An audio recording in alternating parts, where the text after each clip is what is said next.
Okay. Oh, There it there we is. go. We're live. We're back. Welcome everybody to the Crowder Boys Juneteenth edition.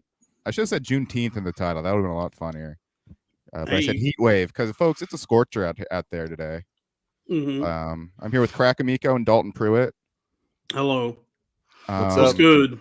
It's good to be back, guys. I'm sorry I was out last week. I was dealing with some strange things going on. You see, I haven't revealed this to anybody, but me and everybody I make fun of, Bert, Tom, even Tony, we're all actually friends. And the deal that we have worked out is I get to make fun of these guys all that I want to.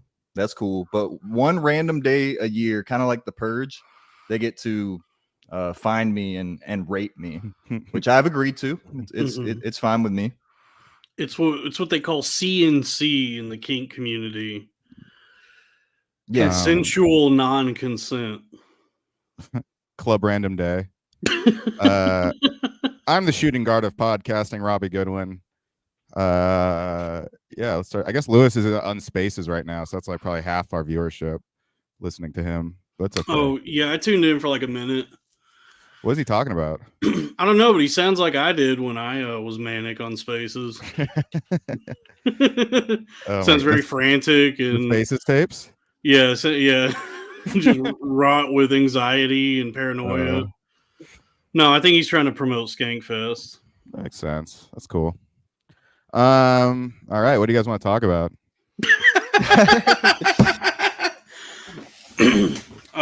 Well, it's Juneteenth, which I want to tell you guys that I'm before we get into the more deeper stuff, just on a physical level, I am doing 100 push-ups a day now. Really?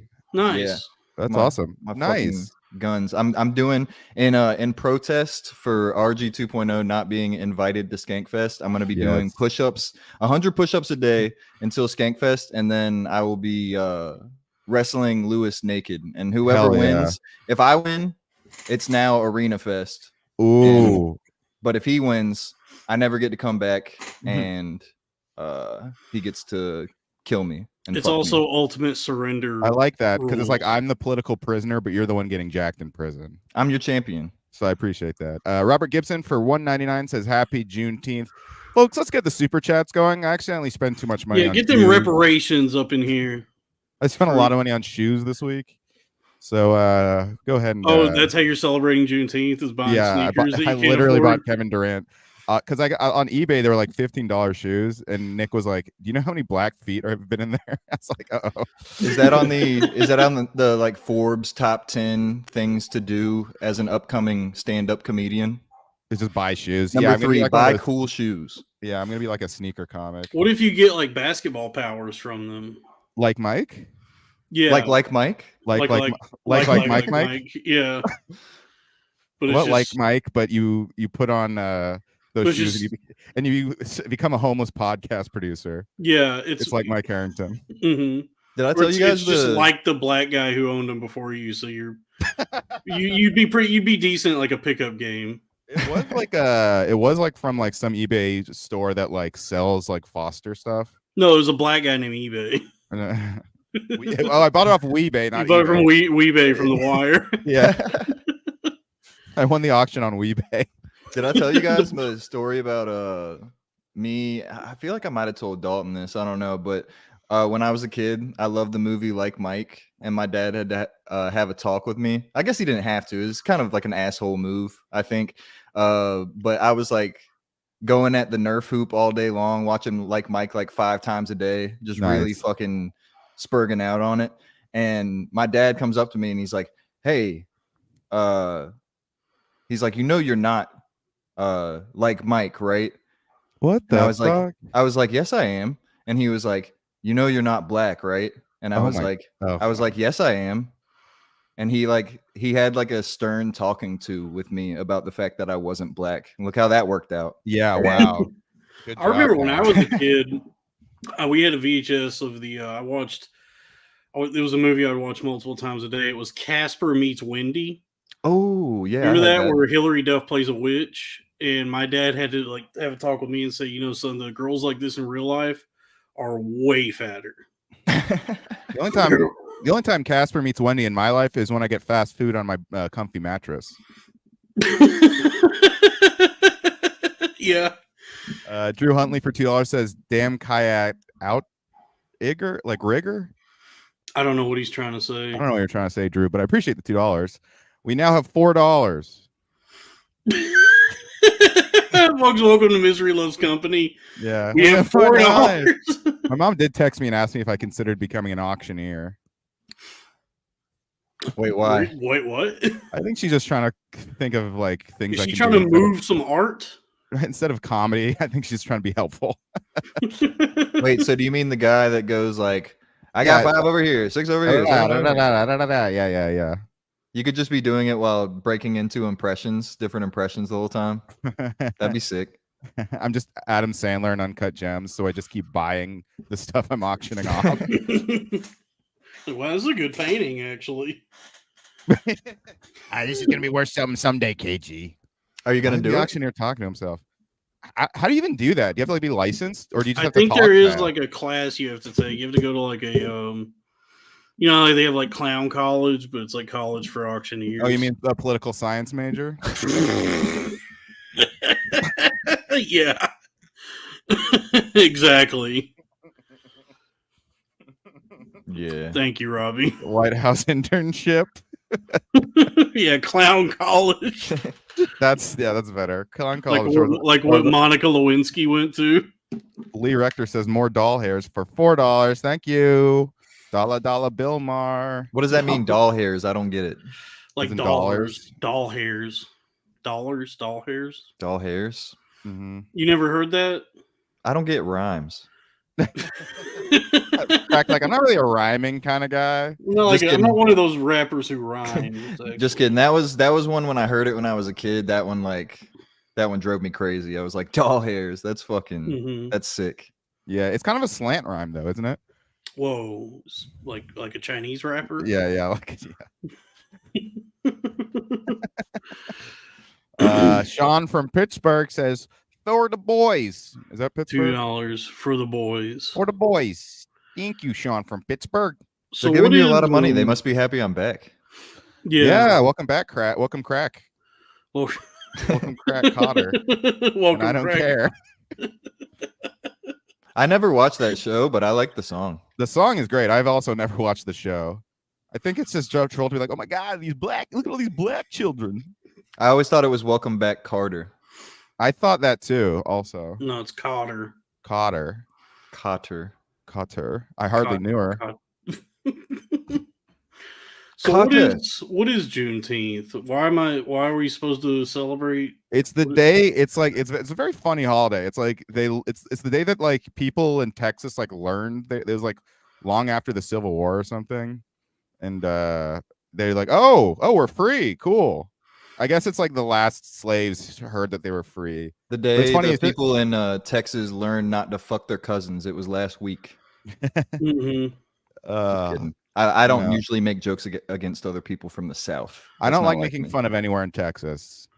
So it's the day the slaves in Texas found out they were free. Yeah. Always shout out Sumo Dog, Drew Huntley for $2. Thank you, Drew. So the news itself got to them on CPT.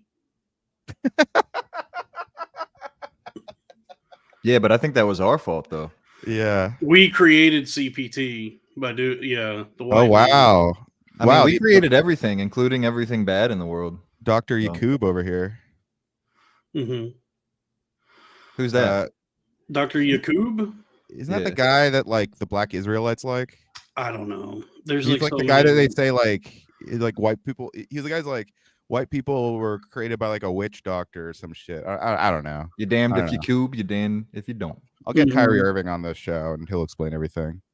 Oh yeah, friend of the show, Kyrie Irving. Friend of the show, fellow flat earther.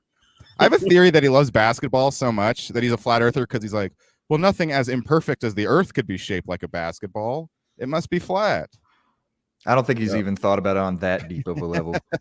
Yeah, I don't. It doesn't seem like he's doing too much. He's too many things. I think he's like, how can I be different? Because he says he's Muslim. He says he's Native American and black Israelite.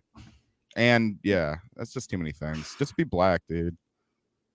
Yeah, he's I'm a Duke fan, and he's one of the ones I look at. Like, I mean, the dude is fucking one of the best basketball players of all time. He's fucking incredible. But everything involving him opening his mouth is fucking crazy. Yeah, he always like he's been really on the Native American tip lately. Like he brought like a drum and like beat it after they won. Craig, are you saying we should put a muzzle on him? A muzzle on Kyrie? Crack is saying shut up and dribble. Oh no, I think he can say whatever he wants, but it's my right to judge him. Why don't you close them big lips of yours and dribble the damn ball? My friend Sam said it's like he maxed out his basketball talent stats at the expense of his intelligence stats. Like in a when he created the Fallout in his character. His attributes. Yeah. Hell yeah. Well, Juneteenth, I don't know much about it, but I feel like it sounds racist. We're supposed to celebrate. I don't think it's ours to celebrate. The name of the holiday sounds racist. It sounds like you would make fun of the way black people talk. Like it's funny because it seems to be mostly celebrated in like white collar jobs. So I bet there's way more white people off of work today than black people. Yeah, the stock market is closed today. Like but I bet like every black guy had to like go work at Starbucks or whatever the fuck. And it's like, what do black people know about finance? Like, why would the stock market be closed? Mexican rap is that's funny. Drew, that's clever. Mexican rap is burritos. Mexican rap is real ass podcast. Oh, I get it now. But Mexican rap when Figs is co-hosting a burrito because you wrap it. Yeah, I just had that the new Taco Bell. Tony Soprano, and he's like, hola, muchas gracias. Yeah. Okay, the fuck is this? The fuck is this? Yeah. I got a massage today, guys. How was it? Did you get a little tug? Well, I tried to get a happy ending, but there were no dudes working, so I had to just get a regular massage. Where'd you get a massage? I was feeling really panicky this morning, like near panic attack. So I was like, I haven't gotten a massage in like over a year. But have you ever thought that you might be gay? Yeah, every day of my life. But, was it like an existential panic attack for the fact that you're in your 30s and you're just now finding out you're gay? Yeah. Yeah, I got these test results back from the doctor that said I'm gay. No, it's because like my grandpa's in bad health or something. So I don't know. I think I was just like, need to take the. Yeah, it's okay. Oh, it's what? His fault. He's old as hell. I didn't even know he was sick. That boy old as hell. Anyway, I just woke up kind of panicky. And then I got a massage and I feel great. Super relaxed. Where did you get a massage? Was it Asian? Yeah, Angel Hands Wellness. I bet you could have gotten a rub and tug. Did they offer? Probably. Did she offer? Did she like scrape your nuts with the back of her knuckles? No. She scraped it with the back of Sonic though. Some places you got to be forceful. Yeah. I don't want to get beat off by a fucking like sex slave though. You just want them to massage you. It's not bad. I just know I wouldn't come. I just know it's already hard to get to come from a hand job. Speaking from experience, it is hard to come at the place like that. You know what? I've never gotten a massage before of any kind, but I would want them. Do you think they would listen to me if I was like, I'll jerk myself off if you just get on your knees and like spread your asshole? Because that would be sick. Maybe. They would have to do special. Yeah. Can you talk dirty to me like Ace Ventura? Is Robbie frozen? You guys, he might be frozen in action. Yeah, Robbie's completely frozen right now. Damn. Are you while we're waiting for Robbie, do you agree that the second Ace Ventura is the superior movie? I like When Nature Calls the best. The first one's okay. But it's tough, man. They're both so good. And the second one is just full of fucking banger after banger jokes. And the first one really takes trans people to task, which I like. The first one, the scene where he finds out that Finkel is Einhorn and he starts plunging his face, that is like top tier comedy. That is very funny. But the second one does have the rhino birth. Jim Carrey is definitely one of those guys that if he had come up around this time, like say he was Timothy Chalamet's age right now or whatever, he'd be canceled already just for the shit he puts people through on set. Which Oh yeah, all the like did you watch that documentary about the making of that movie Man on the Moon? yeah, I watched it because I knew Jerry Lawler was in it.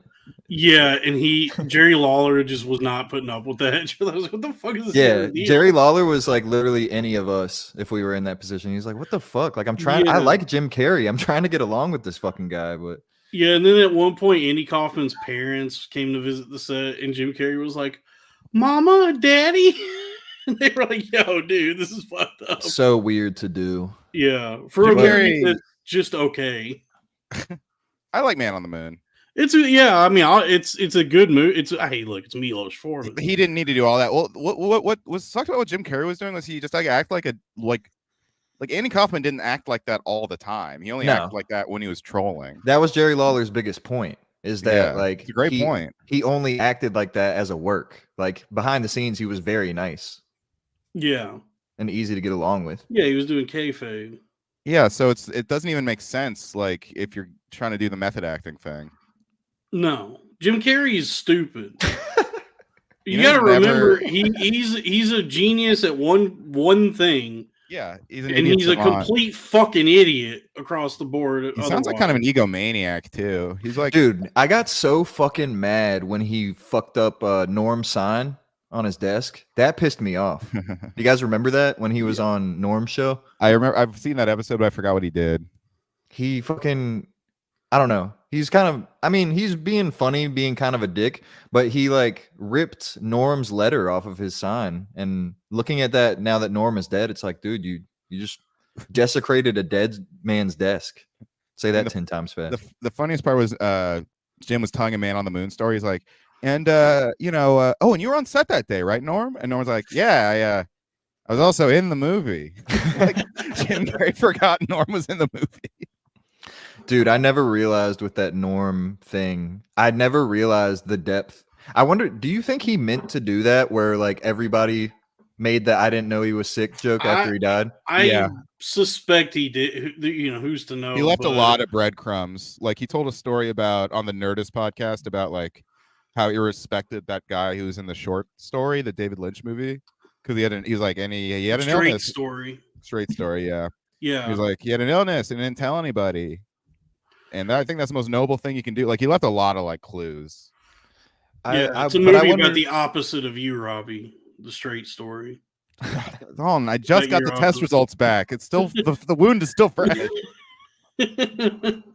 Oh, the tear in your ass from. I actually did get blood. I did get blood work done last week. And I'm like scared to open the results. Open them here on the show. Yeah, let's see. Okay. What's the blood work for? Do you have them? I don't want to do that. I don't need Come these on, people man. To know. I don't need these people to know. Yo, use that. $10. Are you getting like tested for STDs? No, just like physical blood. I mean, I have high blood pressure, so I just want. If we find out you have AIDS, this shit is going viral. Oh, that's how you're celebrating Juneteenth, is by having high blood pressure. That's how you're standing in solidarity. What do they say? The chocolate leg? What do they call it? Sugar. Sugar Foot. We got the sugar foot. I got the sugar foot. I think I actually do have the sugar foot. Yeah, I think I just need to lose weight. That's how you get blood pressure down. Yeah, let's do a fitness journey. I'm down. Weight. Yeah, I need some sort of because my motivation used to be getting girls, and now that I've realized girls don't care about how fat you are, and also I'm gay now. I lost all of my Actually, Robbie, what if you got fat as shit and just became? What if you talented Mr. Ripley, the real life Peter Griffin?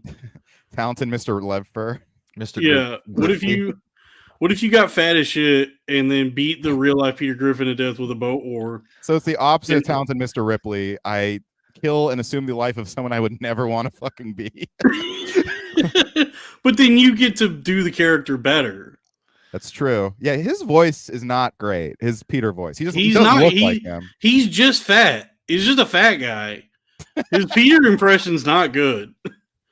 I did a Pete off with him on. I should post that video. You peed off with him? Well, I was like, hey, Peter, hold on. Can we get a video? And I went, I'm Peter. And then he went, I'm Peter. Wait, the guy who played the fake Peter Griffin? Yeah, I saw him at a Comic-Con after party, and I tried to get a video. He was very like he acted. I mean, I told the story. Yeah, I think he acts like a rock star. He's yeah. He's like a big celebrity at these like small Comic-Cons. No autographs. Oh yeah, weren't you like you were like crowd surfing and he like scolded you and told you you were a nobody? That's fucking crazy. Yeah. And then Joe pulled me aside and he was like, "Hey, Robbie, you really can't do that. Your Joe might be better than your Peter, honestly. Yeah, that's a good Oh, thanks. I don't trot that. I don't wheel that one out that much. And if you can do that, you don't wheel out Joe that much. Yeah, I don't wheel out Joe that much. JCG gave $5. Said nothing. So new rule. Thank you. I love the no message donation. Those are great. Those are nice. They're doing it just for the love of the game. Anonymous. That is very nice. Anonymous, get your ass down here. No, my name is Anonymous Donation. That's a Happy Juneteenth. Happy Juneteenth, everybody. That's if you can do that Joe impression, you basically can do all of his impressions. You can do Kronk, you can do Putty, because they're all the same. That's true. Yeah. You could star on Mr. Burcham. I do a Putty sometimes, and it is just the Joe. It's the same. Yeah. Thing. Hey, Elaine, have you met Peter? You do a silly Putty. Hey, yeah, that is a silly Putty. Yeah. Press me into the Calvin and Hobbes strip on the newspaper. That gag where Putty, where it's like Elaine calls Putty and they cut to Putty like a second before the phone rings and he's just staring at the wall. That's such a brilliant gag. Yeah, Seinfeld was a good show. We should do a little bit on the show that anytime Robbie breaks out an impression, me and Dalton try and do our best version. People did you see in the chat? Doing impressions makes people want to do them back at you. By the way, did you see in the chat? Drew Huntley just took a mean swipe at On the Gate. Did you see what he said? Oh, Comic-Con, like what Gio and Derek pretend to be. Oh, pretend to be. They not like us. They not like us. It's the remix, Lois. It's the remix, Lois. I don't know why anybody would pretend to be a convict in the entertainment business. I think they actually went, guys. Here, let me try my what's his name? Joe. What's the actor? What's his name? Patrick Warburton. Warburton. Yes. Here. I don't even know how to fucking start this. Hey, Peter. Is that good? What does he say? What does Joe say? Elaine, do you condemn boss? Yeah, Peter. Yeah. Can't be doing that. He doesn't really have a catchphrase or anything. He's just like he's just crippled. It's Cusco's. Elaine, it's me. The poison for Cusco. Cusco's poison. My favorite Joe exchange is when Peter just out of nowhere goes, "Hey, didn't you have a son?" And he just goes, "He died in Iraq," and then they just move on. Like they don't mention it again. Peter, I know I'm in a wheelchair. Is that Trump? No, this is. Oh yeah, he does. This is Joe. All right. Yeah, he does say that a lot. Yeah, I can't do it. Dalton, can you do it? Patrick Warburton? Yeah. Elaine. What? It sounds like Patrick War Dalton. Yeah, I can't do impressions. Patrick War Dogs, Jonah Hill and War Dogs. You gotta try your best. You gotta pretend like you're in front of SNL casting and you want the job. Oh yeah. Dalton doing impressions at his SNL audition. Yeah. Elaine, are you voting for Biden? Lauren is like, you know, you can just do your stand up. That we let Shane do that. Like, no. I want to do the voices. Yeah. Dalton has the timing down. You can tell he knows like the cadence. Yeah, which is like 90% of it, to be honest. I don't think my voices are that accurate, but it's like if you get the vibe and cadence down, you get a lot of leeway. Yeah, they say a big important part of impressions is vibe. Honestly, that's what Tom Hardy just said. He's like, what he said something about the coming up with his Brando impression or whatever for that new Bike Yeah. Riders movie. He was like, he basically said like, yeah, I don't really know how to do the voice or the actual, but it's more like a emotionally, it's true. Yeah. Well, the two of the funniest ones are Dana Carvey doing HW and Will Ferrell doing George W. Neither of those impressions sound like the actual guy at all. They just got the vibe like perfect. Yeah, and the guy who can do like exact impressions is. Don't you say anything about Frank Caliendo. I was about to say Frank Caliendo because he can get the impression down, like. Yeah, it's like an uncanny how good he is at it. Yeah, but there's just no substance. But he's not funny. You know what he did though? He came up in my Instagram reels. He does a killer Charles Barkley, like a really good one. Yeah, no, Frank Caliendo's great at impressions, but he's not creative at all. Like he doesn't have anything funny to say. It's just he's obviously. Wow, that sounds just like Robert Downey Jr. He did a sketch that was Seinfeld in the future. I saw that. I remember being like, you do a good George, and that's it. But he played all the characters. I think that's what makes Soder so great is that like he might not even be the best impressionist of all time, but he has the impressions down and he has the material. Yeah, you need that there's combo. So few. I love those guys who are good voices and are like good comedians outside of that. You know who's overrated as far as impressions go?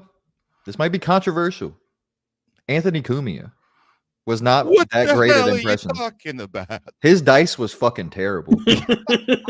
Yeah, like I'm not going to dispute that. Yeah, he had the cadence down, and he had the things like Anthony was funny with the material, but Anthony's Cumia. Anthony's dice sounded like is that his steakhouse? She needed the money. Anthony's Cumia's steakhouse. Yes. It's what was I gonna say? Oh yeah, his dice, the voice of the dice was terrible. It sounded like if you guys have ever seen the SpongeBob where it's like what are they selling? They're selling chocolates. That's what his dice sounded like. Jay Ogerson's dice is better than Cumia's. Yeah, did you say Jay Ogerson? Cumia was just good at being quick in a voice, and that was good. Yeah. I didn't mean to, but maybe subconsciously. That's a good character, Big J Ogerson. Okay, all right, here we go. Lewis, Legion of Swamps. Wait. All right, so Robbie cannot do a Shrek. Donkey. It's just that bastard. I don't know. I guess Shrek. Yeah, Shrek is. A lot of Shrek is fat bastard. Yeah, well, both of them are an impression of his dad. That's what his dad sounded like. It's pretty funny that like they originally wanted Chris Farley for Shrek, and then he died, so they couldn't give it to him. And they hit up Mike Myers, and he was like, "I can do fat bastard. I'll do fat bat. Like I'm not fat, but you clearly want a fat." And it worked exceptionally well. It was so good. Dude, Shrek is a great. It's a really funny voice. Shrek is amazing. It's actually a pretty good vocal performance too. Like there's times when I feel bad for Shrek. It'd be funny. It'd be funny if they told him like they were like, well, you know, Fat Bastard is funny. We love Austin Powers, but we'd really like you to think of an original voice for this character. And he's like, doing Fat Bastard or nothing. Yeah, Hollywood Sid. He's doing it to them on the phone with the offer. Lorne Michaels like, Mike, come on. We needed you to fill in quickly for Chris. And Mike Myers was like, right. Someone in the chat, I've seen this Magnegro in the chat. So that Chris Farley did read for there's it. There's a full animatronic. I've watched that, and it does just sound like sad Chris Farley. Looky here, donkey. We need to get them back to the wizard. I forgot about I live in a van down by the swamp. I live in a house down by the swamp. I can't do the voice. My favorite Farley is in Adam Sandler's Pepperboy sketch. It's a terrible sketch overall. Farley has one line, but he puts on a big stupid beard for some reason and completely derails it. His line is just why thank you, Pepper Boy. That's the perfect amount of pepper.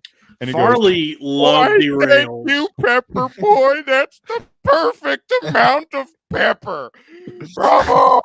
And Sandler has to like turn around because he's laughing so hard. He just did it to make Sandler break. It's really fun. That's his only line in the sketch. Drew Huntley for $2 says Almost Heroes movie is awesome. Oh yeah, rest in peace to both of them. Yeah, Shrek is like a really like deep character. I'd say he's kind of a mediocre. Lewis of Skanks.com. Robbie, did you hear what Robbie? You didn't hear what I said. No, what'd you say? You said Farley derailed. He derails. Farley loved derails. That's what killed him. That's true. I went to the bar the last bar he went to before he died in Chicago. They should make make plus size motorcycles called Farley Davidson. I like that. That's good. How about Chris Farley Quinn? Okay. Mr. J, wow, that you got created more, an image. You got He's more like, I love you, pudding, and it's actually just pudding. Mr. J Moore.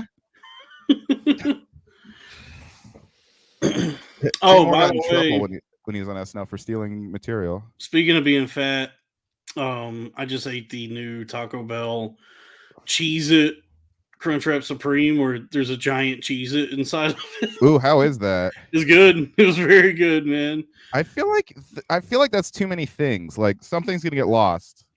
No, it's all very, it's balanced. It's flavorful. Above board. It's bursting with flavor and spice. And if you really want to set it off, add a little fire sauce to it. That's my favorite of the Fire Taco sauce Bell is good. sauce. Yeah. It's They introduced a new one a few years ago, that Diablo sauce. It's gross.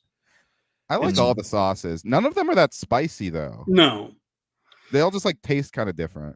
The fire is my favorite. And I applaud the Taco Bell scientists for constantly innovating, and yeah, they think outside the bell. They think outside the bun. They think outside the bun. They think within the bell. They Think think within the bell, I'm so outside sorry. the bun. You're right. Sonic's got it. Others don't. Damn, I'm getting hungry now. Have it your way. Dalton, it might benefit you to maybe not stay so abreast on what is new coming out, whether it be in the soda world or the fast food world. He's like Anthony Fantano. You had me at a breast. Dude, I love breasts. Hey, shout out Florida Woman, by the way. Oh, dude. Shout out Florida Woman. Friend of the Not show. yet. Not yet. We're not happy with her yet. We got to see butthole. Yeah. We got to at least then see some you're nips I'm happy. just saying, I like where her head's at. between my legs. Getting no money for it. Very smart. Yeah. Stupid What? bitch. What the fuck? But Well, here's the thing. You hook him with a little taste.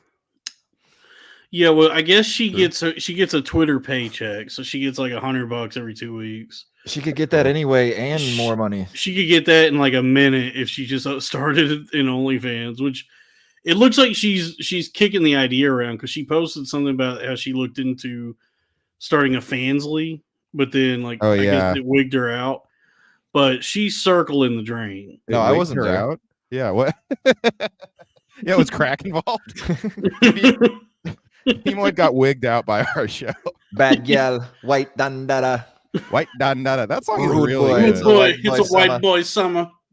Dude, when it came out, I was like, this shit kind of mid. And then once I've listened to it again, it's like one of those things that ages like fucking fine wine. Like that shit slaps. White It's boy just summer dumb. is It's just so dumb good. fun. Yeah. You know? It's He not plugs- trying to be he anything plugs other. merch during the song. It's basically, it's like how black people must feel listening to DMX, you know? I It's like, I goddamn. wish that he did more patois though, because that's why every time I put the clip up, I skip right to the bad gal, white dandada. That's the best part. He It's should have done so that like good. 5 more times. I like how the beat comes in and out. Like I think it's like the beat's pretty solid and it's a little dramatic and it builds. It should have been like an I'm pro E40 that feature on song. there. Oh yeah. Did It's you- White Boy Summer. We've gone to the Bay Area. Did you guys see that text he posted between him and his dad? White boy summer, I'm feeling spectacular. That's a good E40. White Boy Summer. I'm at the beach looking at shorties. Trying to get White some boy head summer, from a white girl. supercalifragilisticexpialidocious. Did Out in you the mouths. did you guys see that when the Kendrick If I can and wipe a summer, you're going to fall between my legs. Oakland. when the I don't know if the beef is still going, but the Kendrick and Drake. Are you still talking about Taco Bell? No. No, the beef is still going there. They got ground beef and steak. No, yeah. Tom Hanks. Nick, did you see that text that he posted where Tom Hanks was like, "Hey, big man." Yeah, what's going on with Kendrick and Drake? That was really endearing. I You didn't see this, dude? Tom Hanks texted Chet. Tom Hanks is Chet's dad. It's somewhere online where Tom Hanks texts him and it says, "Hey, big man, Hey, can you fill me in on what's going on with Kendrick and Drake?" Do you think You he can't be took that calling your Elvis son role Big because? Maine. Do you think he took that Elvis role because it reminded him of his relationship with his wigger son? Because Elvis was the Probably. original wigger, you know. That's true. Maybe. Yeah, maybe it was a way of like expressing the way he feels about his son, which I guess he supports him. Yeah, but maybe feels like he abandoned him. He loves him and supports him. Well, I don't know. That was a very wholesome exchange that I read. Because Tom Hanks just sends him one line, a question where he's like, "Hey, big man, can you fill me on what's going on with Kendrick and Drake?" And then Chet Hanks sends him like 2 walls of text, like paragraph and paragraph. Let's not make fun of people who do that. Yeah, but it was like just so much information all at once. And then Yeah. Tom Hanks goes, "Golly, he's like, golly, Wow, those is fighting words." there's a snake in my boot. Yeah. That's it's literally Malibu's Most Wanted, where his dad is like the politician. He's like, it doesn't matter what set you're repping, what crew you're running with. Yeah. Well, the Why funny don't we just be brothers? This was Nick's observation, but it was very. It did not help the Tom Hanks allegations that Chet was like, yes. Then Kendrick called Drake a pedophile, and then Tom's like, well, who's winning? The guy who's being called a pedophile is losing, Dad. He's like, been there. Great Wigger Chet Elvis connection. Thank you, God's Node. God's node. I'll tell you another way that I'm celebrating Juneteenth is I'm sleepy. Mm-hmm. I'm very lazy today. What's Yeah, that supposed to mean? I've been really not productive the last week. You know, And I was trying to be locked in this summer, but I've been kind of not that locked in. Yeah, it seems like this is like one of the best white boy summers we've had in some time, and I'm not locked in. We're on record pace. Even Bill Simmons did a segment on White Boy Summer. I'm like, this is mainstream now. That's crazy. Bill Simmons like, yeah, it's White Boy Summer. Oh my god. It is a white boy summer for the ages. We're getting a lot of great white boy summer news every day. It all started with Christian McCaffrey on the cover of Madden. Yes, that really kicked it off. Someone said a white guy during the NBA Finals made a half-court buzzer beater for Boston, and that means 6 more weeks of White Boy Summer. Mm-hmm. Kevin Spacey going on Pierce Morgan. Yeah, that's and Lex Friedman's podcast. It's White Boy Summer. It's actually that's Chet Hanks originally made that joke weeks ago. He said he made an Instagram post where he was like, dude, he's actually funny. He made an Instagram Chet post. Hanks is hilarious. And he was he the said only that one who broke the Ziwe show. He was really good. He created, first of all, he created White Boy Summer. I'm like posting this clip and people are like, oh, he made a song for White Boy Summer. No, he made White Boy Summer. Like he created this shit. And he just put an Instagram post where he was like, he said either he didn't, I don't know what the rule is, but he's like, saw my shadow, White Boy Summer. I'm fucking it up, but he made it. Yeah. Oh yeah. Yeah, I mean it's an easy joke to make, but it did make me laugh that a white guy from on the Boston team made a half-court buzzer beater, and someone immediately was like, 6 more weeks of White Boy Summer. They were very quick. Yeah. Well, that was stolen from Chet Hanks. Yeah. Ideologically and literally the joke. Yeah, and nobody would. Chet Hanks never stole anything, so that's fine. Oh, and fucking Justin Timberlake stole all of our hearts. He got caught rocking, dude. Oh, Justin Timberlake? Juneteenth freestyle topics from Dalton Robb. Sure, why not? Crack, you want to freestyle? Wait, what does freestyle topics mean? He just wants us to riff some bits? This is I guess that's freestyling. I think Drew Huntley is drunk and is confusing which show this is. I do the freestyle on the weekend, Drew. Yeah. Godsnet says Ziwe underrated. I actually did not care for Ziwe. I do not like Ziwe. What a bitch. Her shtick. No, it's- Ziwe. if you I'm gonna do things Ziwe. It's Ziwe. Ziwe on the on the highway. highway. Chocolate But- starfish. She is hateable regardless, but if you watch her long enough, you do realize that she is trying to be provocative. It's a, like she's trolling. Yeah, she's not like. I mean, she Yeah, could she's actually doing be saying, but- between two ferns. Yeah, but then like people take it like she made like Alana Glazer give like a serious apology to the black community or something. I don't know. It's just But like I kind of like that though. Like you don't make anybody do anything. If you're a pussy ass fucking true. folding bitch, then you do it. If you're not, then you don't. yeah, it did kind of expose like how like those the limousine white liberals Limousine ride. will just do anything a black person says. I if won't. they're on I'll be camera. fucking goddamn if I listen to a single black person. Yeah, I say Um, fuck you. I won't do what you tell me. Don, you're more of a monster truck liberal than a limousine liberal. That's true. I'm what you might call a Republican. Yeah, yeah. Yeah. Well, Bill Maher said, I am still a liberal. They're the ones who got a little crazy. I've actually done a lot of thinking. I've done like years of research, and it's led me to believe that actually both sides are kind of the same. You know what? That's such a good point. That's crack. I didn't really think about that. I've never even like noticed. Most that people before. don't realize. No, it's like the left and the right. Yeah, I just watched this great political show called The Boys, but I'm pissed off at it now for some reason. I'm really upset. I've been watching it for 4 years now. What the fuck is with? I mean, I don't know what's going on because I don't. Was anyone confused as to who the villains are in that show? Yeah. By the way, I've never watched this show. so here's what I think. I think my problem is like the satire this year is like really clumsy and obvious, but I'm like, maybe they didn't get any of it until it got really stupid and obvious. And now they're like, wait a minute. So now But they're it's pissed always off. been stupid and all. It's the most heavy-handed That's- show I've ever That's seen. what I mean. They're like, they think it's woke now. Last year the villain was named Stormfront, and it was a Milo. It's like, what the fuck are you talking about? Yeah, she was an actual Nazi. Yeah, and it's. And she said, and she tells Homelander, "You're the Ubermensch. I think You they are just the Aryan master." or whatever. It's like The Boys has gone woke. It's the show about like corporate whatever. The fuck. I'm sorry. I The don't show even at the beginning of every episode, the names Rogan and Goldberg are on screen. Okay, you're telling me you're just Bill- now figuring it out? Bill Burr defer to authority. What does that mean? What does that mean? I don't know what that. I just means. thought of Joe Rogan and Bill Goldberg, the wrestler from WCW. Now that would be cool if they did a show. That would be really cool. I think fighting would be in it. Yeah, they probably fight each other. Eric Yeah. Kripke hates Trump. Hey, Officer Kripke, make me a show. You guys ever watch West Side Story?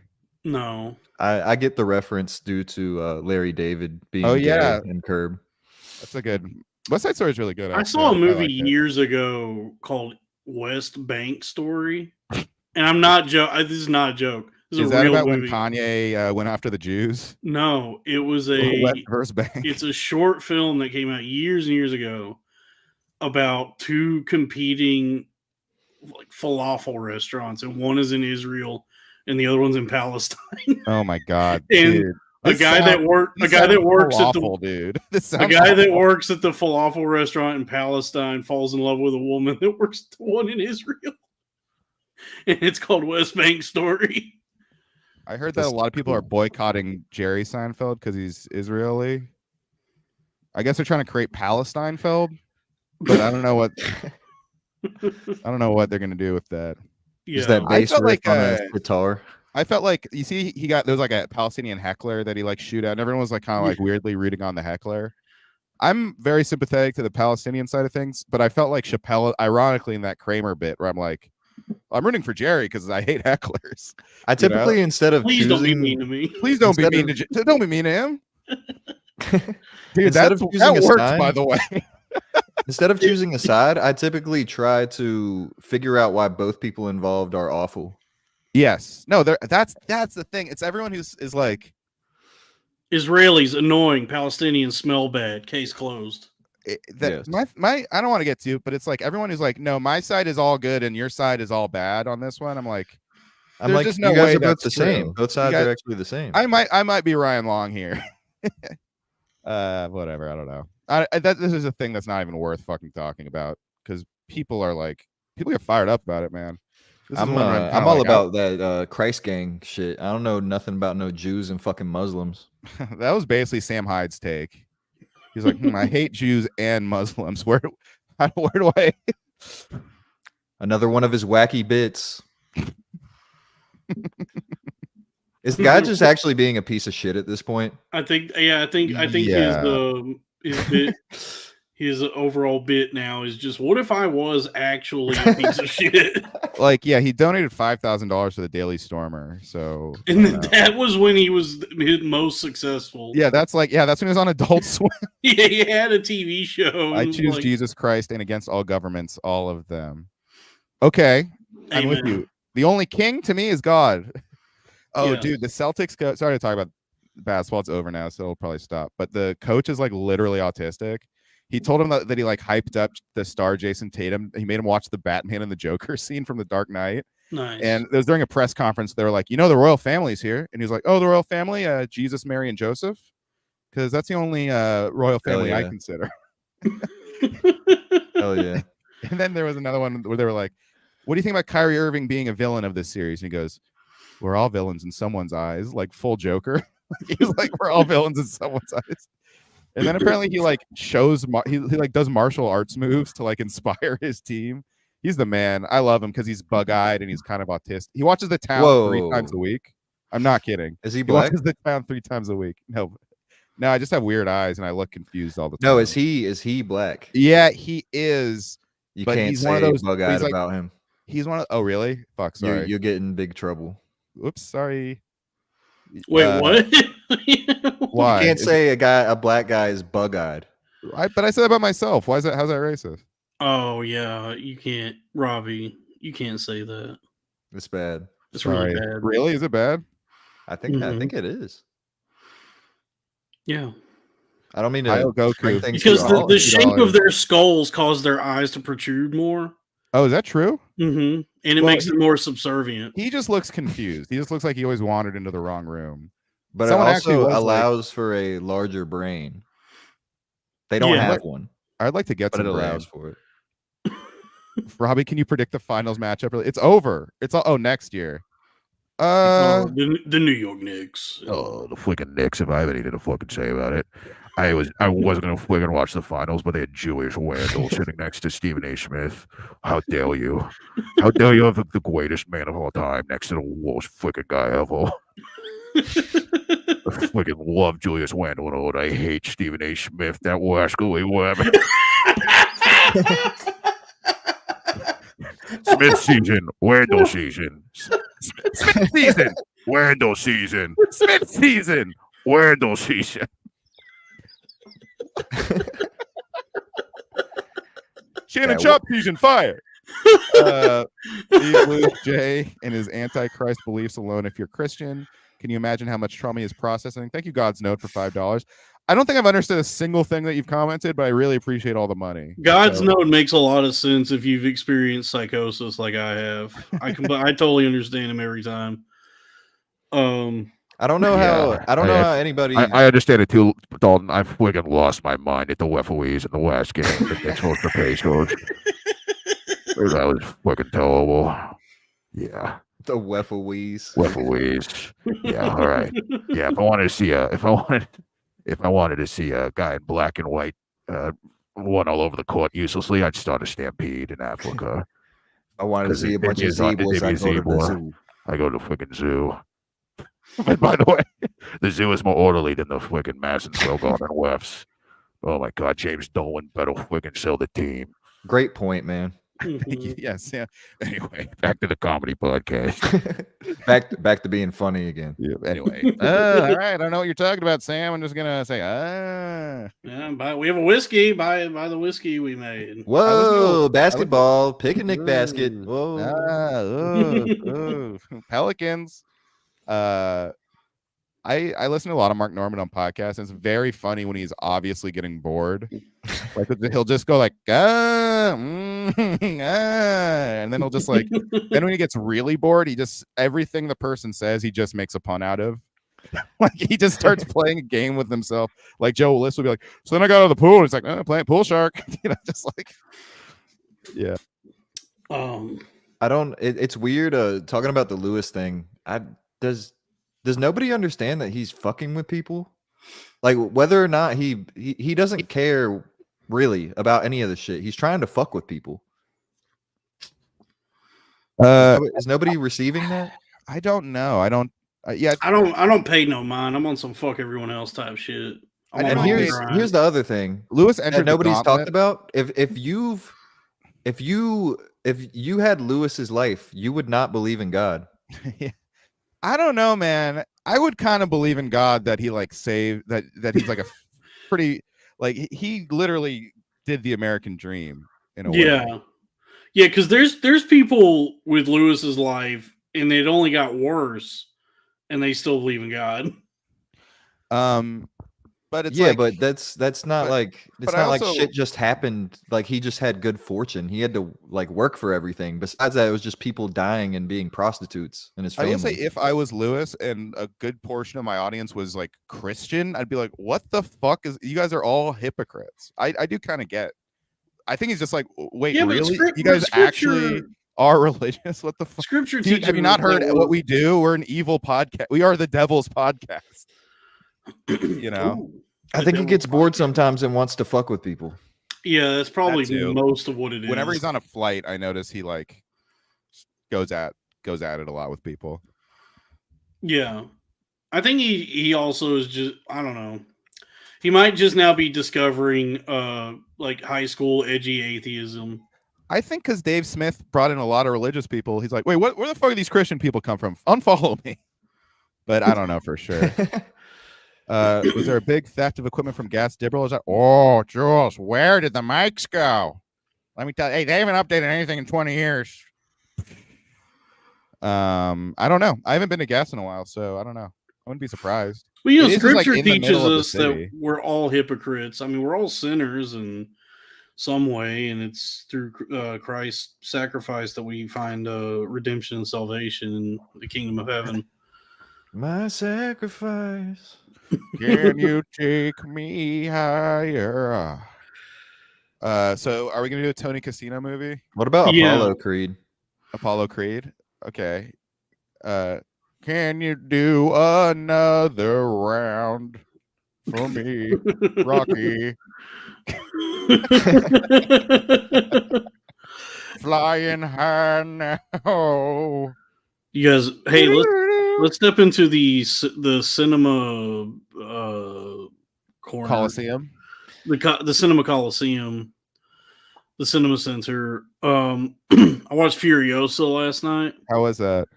Incredible. I really want to see that. Is awesome. It loud? It is loud. Okay, I have a headache today. Otherwise, I would go see it today.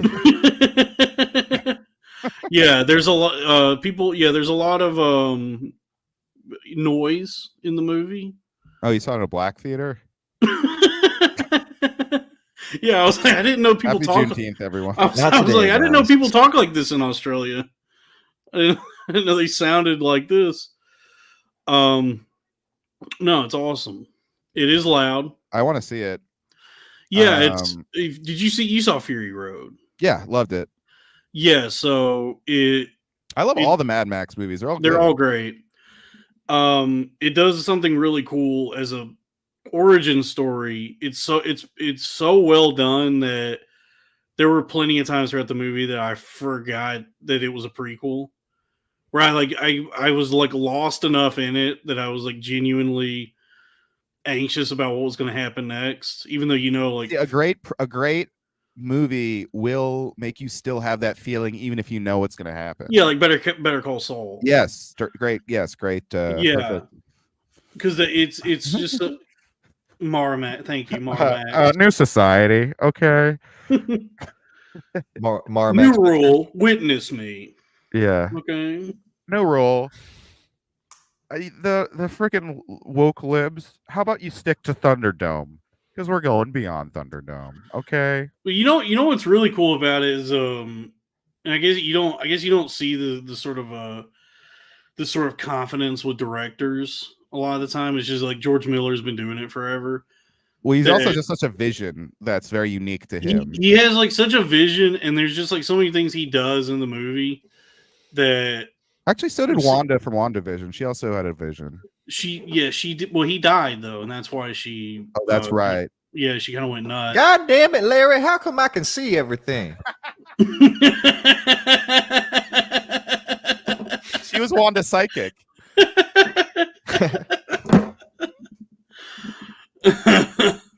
That was really good. Fuck.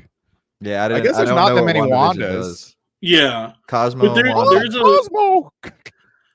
there's a part in the movie where There's a fish called Wanda. there's a fish called Wanda. It's Mhm. It's a fried catfish.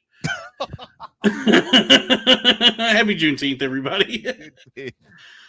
But there's this. I'm not gonna spoil anything, but there's a sequence in the movie that where he chooses to do a montage, sort of like it's like a montage basically for something that's like very important. Like there's a sequence where it's like this very like important event that happens that's integral to the story of the movie, and he opts to just do a montage to like go through it real quick. And I was like, this takes some balls to just be like, and then by the way, there was a war that happened, and now we're here. That's what I like about those movies is they're super. It's just whatever he wants it to be. They don't give a fuck about continuity or like the lore, the canon. Yeah. Well, It's this is the just only like- one. This is the only one I've seen that actually like has any continuity or expounds upon like an existing story, because it is The first three, everyone's different. the first three. Yeah, the first Mad Max is just like, I guess like 15 years in the future, or it's just like, man, crime's getting kind of bad, isn't it? Why did they call it a Goofy movie and not Goofy Max? Because it's Right. Goofy and Max. Right. I don't know, man. Also, it's funny he has Mad Good Max. point. He made Mad Max and Happy Feet. Folks, Mhm. does this guy just like emotions? What's going on? Yeah, this is the real Inside Out. Yeah. Whatever's Well, going on. he also made Babe Pig in the City, which is about my ex-wife. Oh, She was a total babe. Yeah, how is Stuart doing? Anyway. No, you never married her. You didn't have enough TV credits. Oh, Jesus Christ. Stewart from Mad TV. Dude, that's it, but that's negative toward her. That's not an insult to you. No, it's funny. I just don't. I think the ex-wife jokes are funniest. I mean, that was very, very funny, Dalton, but I think those jokes are funniest when it's about someone who doesn't even exist. Oh, okay. Sorry, I made it Then too real. Then you can't even like be called misogynist because, like, I don't have a mother-in-law. Sorry, I made it real, everybody. My friend said, because I did one of those jokes to my friend, and she said that like she tried to have Chat GPT do a Rodney Dangerfield joke. Hold up, And you she- got a girl that's a friend? Yeah. Pause. You really is gay, my G. Gay? No, it's just all these girls that Are you about to hit? No, Smash? she has a boyfriend. Oh. Oh, damn. But she said she tried to get Why are you letting that stop you? You gay? yeah, Paul. soccer got a goalie, dog. hey, let's just say boyfriends are like traffic lights, always in the damn way. Kanye West. And a black man invented them. Yeah, that is true. A black guy did invent the traffic, and yeah, the traffic light. I know that's true. Not I've the made this peanut, point though. before, but if they invented the traffic light, why do they take so fucking long to cross the street? Seems like counter. Yeah, counterintuitive. Maybe Yeah. it's just one really frustrated black guy who walks normally, and he's like, "All right, I'll fucking make something to make everyone speed this up." If I'm being honest, I take a long time to cross the street too. Mhm. When I make black jokes, I'm really making jokes about myself. That's true. No, I think that's it. I think Crack and I love black people and probably wish that we were both black. What about Dalton? Well, he's just racist. Come on, man. I like black people. I don't know if I'd say I love, but I Hey, better than tolerate them. Cumia. Cumia is so obsessed. He was posting about Juneteenth so much, and like this, like. he Oh, posted by a the way, picture- I Who's he narrative trying to show- win over there? What is he going to rally the people to go against another day off of work? Like, so It's like, I know, but my other thing is like, why are you like, okay, be racist, but why are you obsessed to this degree? He tweets about Juneteenth more than Christmas. Because he's extremely racist. yeah, My dude Chris, honestly, he's new just rule, extreme. thank you. Kumi I know is a lot just- of racist people and extremely racist. They're all Italian, I guess. I know a lot of Italian people. Most of them kind of keep it to themselves unless like a news article comes out or something. They're like, well, you know, but like to just be constantly on your mind and talking about it is very like bizarre behavior. I think I'm willing to Squeeze bet $10. New rule. Thank you. Yeah. Squeeze, a wonderful member of the Goodwin Head Army. You are. Oh yeah, shout out to Squeeze. You are our knight in shining. Yeah, you are a valiant warrior in the arena of ideas. Yes, Squeeze. yes. You are the gladiator. And Squeeze, are you not entertained? Okay, so I'm the Josh Gladiator. Josh Gad needs to stop doing anything. He's doing Spaceballs 2 and a Chris Farley movie. Yeah, Josh Gad probably could have just stopped after Book of Mormon and become legendary. He just should have just stayed on Broadway. Honestly, yeah. He's probably like the funniest Broadway guy. He's probably the least annoying Broadway guy. Yeah, I guess he's not regular person. He's not too unbearable in animation, like the Puss in Boots 2 movie. He's good in that as a voice. But he's a funny actor, but it's like his thing is just so theater kiddie. Have you guys? That really turns me off. Have you guys ever noticed that Puss in Boots and Kurt Cobain kind of look alike? No, they do. No, I'm not even making a joke. I'm serious. If you watch that video, of Charles Barkley like doing the SNL thing with Nirvana, oh yeah, seen that? Kurt Cobain looks exactly like Puss in Boots. By the way, Charles Barkley, great SNL host, really good. But I was gonna say, oh come on, man! I love when they did an Inside the NBA sketch and they had Charles Barkley play Shaq, and he just goes, "I'm Shaq." It's the best way to do impressions. Hi everybody, I'm Shaq.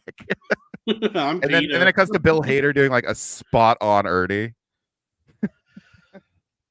I was gonna say compound media would not exist if it weren't for black people, because that's true.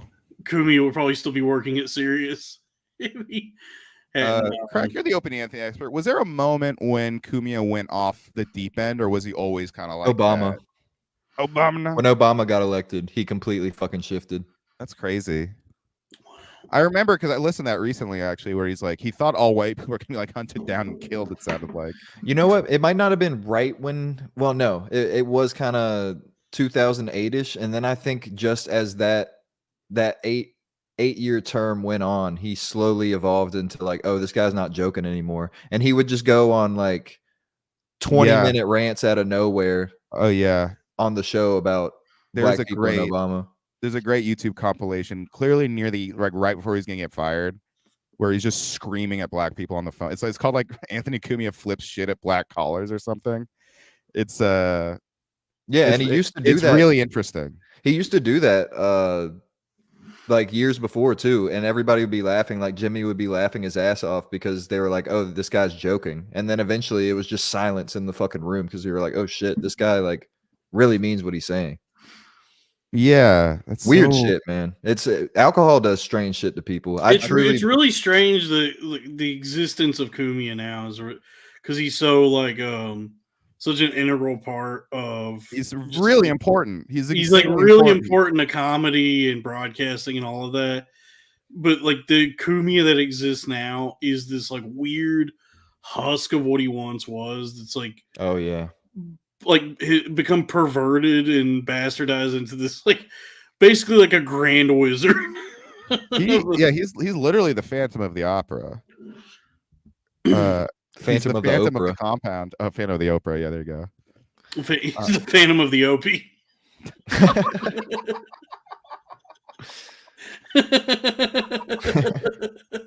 Hell yeah. Very good, Dalton. Fan of the Opie. Yeah, he definitely at one time, like I would genuinely say, probably for a span of a few years, was the funniest guy talking into a microphone. Yeah, and like Like, 5 he hours was- a day, every day. It seems like was he brilliant. chose racism over being funny. You know what I mean? I choose racism every time. Yeah. I've been a racist man and a funny man, and I choose racist every time. Oh, I just saw Departed at Metrograph. Back to the Cinema Coliseum.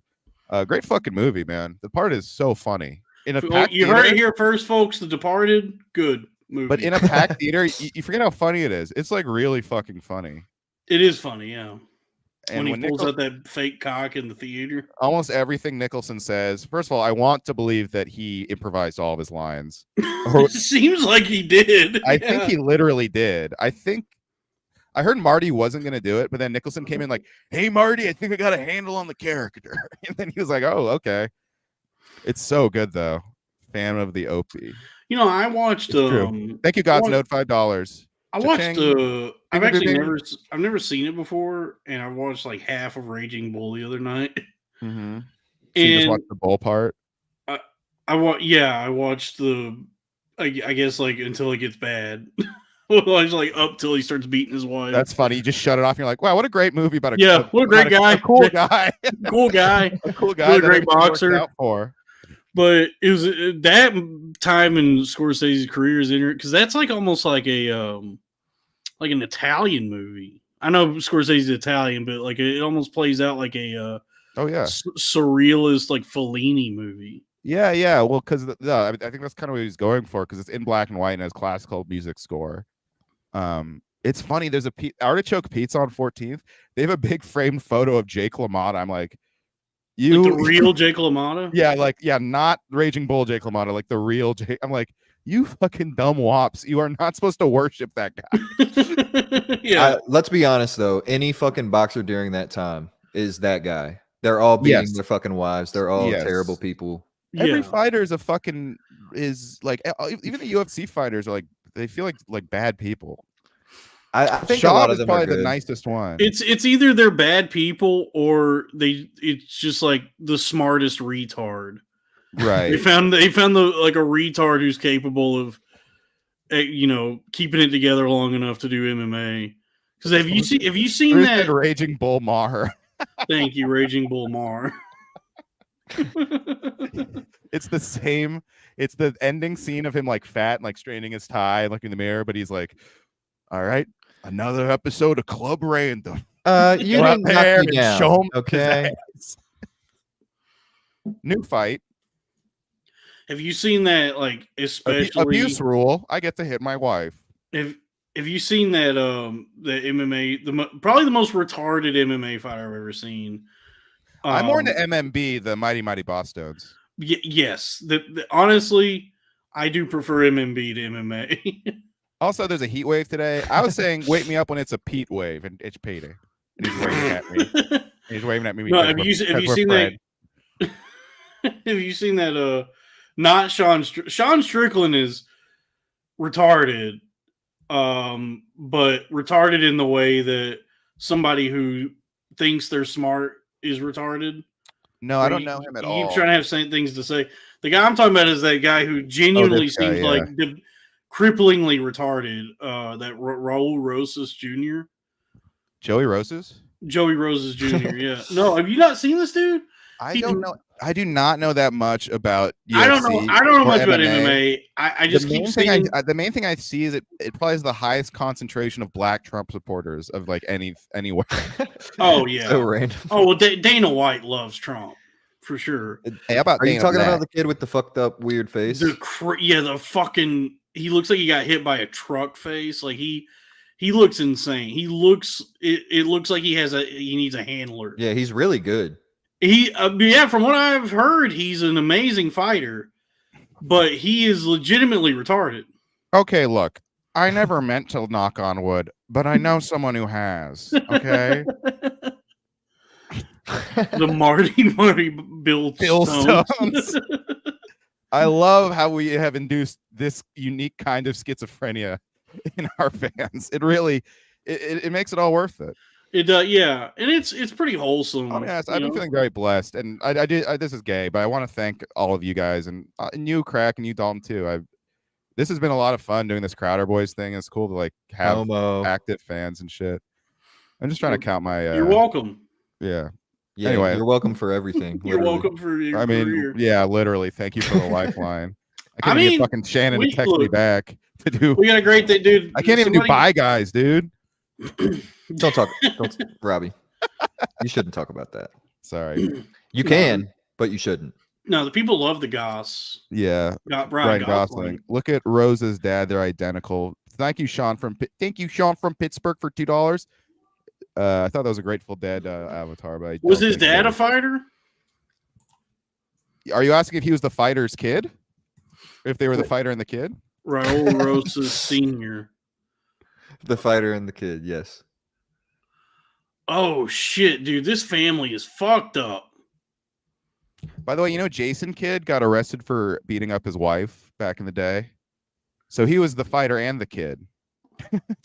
It sounds like Jason Kidd got arrested on Fighter and the Kid for molesting a kid. Oh fuck. That I like that more than what he said at the roast though. I said actually the like same that. word over and over and it still worked. You see what I did? It's like if Martin Luther King if he beat up Rodney King, I bet he would. That black guy who talks out of turn, Martin Luther King. Was that known joke for- just the joke was just how many times he could say the word king? Yeah, but you know what's funny? Snoop Dogg did that joke. That same joke at the Trump roast. Drew Huntley for $2 says, shout out Robert Gibson. I'm loving all this money. Thank Our you business guys. manager, yeah. Dude, I think I've paid off my KD sneakers. I'm gonna waste it on Kanye merch. I want to get some sweatpants. I'm actually gonna use this money to buy tickets to see Katie Lang. Who's that? Never mind. Everything on Kanye's site is $20.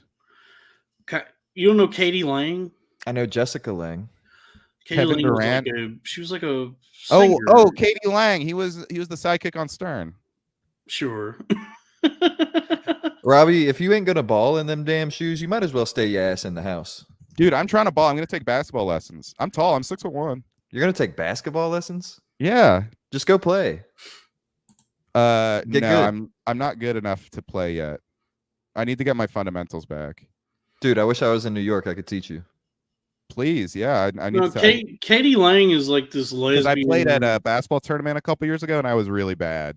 So I'm like, I don't want to embarrass myself again. Can you dribble? Yeah, I can dribble and I can shoot, but it's just up like, and down the court. but it's just a You matter keep of it like fresh getting, on the microphone? just getting some simple plays down, doing some drills, and also there is different levels of dribbling. Like you have to there's ball handling. You What's don't your have to favorite learn drill? plays. Milwaukee, Ryobi, Black and Decker. I like Milwaukee products. They make a great drill. Folks, let's go over all the drills. Drill from Twitter. Drill from drill from Twitter is good. Robbie, get Real Online Boy on Sunday. Yeah, we should definitely do that. He's really busy I don't see him as much as I used to. It Wait, bumps me out. Real Online Boy, R-O-B. Is that just a character from Robbie? No, that's Sam. No, he's a real guy. He's a My friend Sam, yeah. bald, What about autistic R-O-B man. from He is Smash autistic, Bros. isn't he, Dalton? He's extremely autistic. Yeah. He's a lot of things. It's actually amazing how much he functions. I know who Yeah. you're talking about. I followed him a while back and he never followed me, so I unfollowed him. Oh, you big time? You got big time by a bald retard? All right, never mind. Yeah. Enemy of the show, real. Sam- A lesson to any of you out there, if I follow Sam- you, Sam you gonna fucking follow big my times ass back. me. He never reposts me when I tag him in anything. Actually, fuck Online Boy. You're never coming on the Crowder Boy. I've helped you Enemy of enough. the show. You helped me. I've helped you enough. We should get. You know, I what we asked him should to get on the collaborate on a show. reel, and he was like, "I don't know." I'm like, "Dude, just fucking do it." We like- got to get Florida Woman on the show. That'd be cool. I Yeah. don't think she would want to. Yeah, No. Sam. Come on, Sam man. is one of my dearest friends, but I think he has a little bit of that like climber thing where it's like he doesn't like to reach down the ladder. You know what I mean? Like the Oh. same shit I talk about those stand people. Which is hilarious considering what he does. I know the amount taking Twitter that seriously is fucking. I mean, that's why I don't. That's why I can't associate with low art. That's why I can't even like take. I gotta it. go make another Slipknot gay parody. Yeah, I gotta spend thousands of dollars to do a come town joke. He also has a. I don't know. I don't want to bitch about Sam. He's a dear friend and a very nice Fuck guy. Sam, Real Online Boy. You heard it Yeah, here first. hey, Enemy you of know the what? show. You're friends with him. I've met him. We were cordial, but I'm not that close to him. Cordial, get your ass in the house. It's on site. Catch me in the fucking street. Don't I Real call you online James boy. Cordial? Me and Dalton Diamond Pruitt in a tag team match against Joe Gorman and Real Online Boy. Mhm. You heard it here first. We're doing it at SummerSlam. That is baby. a really good. Actually, that's a good Joe bit. He just calls Sam Real, like just Real, like his first name is Real. Joe's not funny.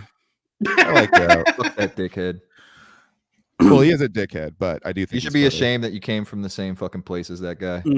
You should. He's like one of the first people I met in Scourge comedy. of San How crazy, Francisco, how Joe crazy is Gorman. that? More like the gay area. Hey, take that back. I'm E40. I'm from the gay area where we have butt Oh, sex. true. Actually, I'm gonna shut my white ass up after. I this. do Also, like cherry cordials. by the Robert way, in the chat said I like cherry cordials. Not Like Us is a hyphy beat. I never thought I'd hear a hyphy beat be like the #1 song.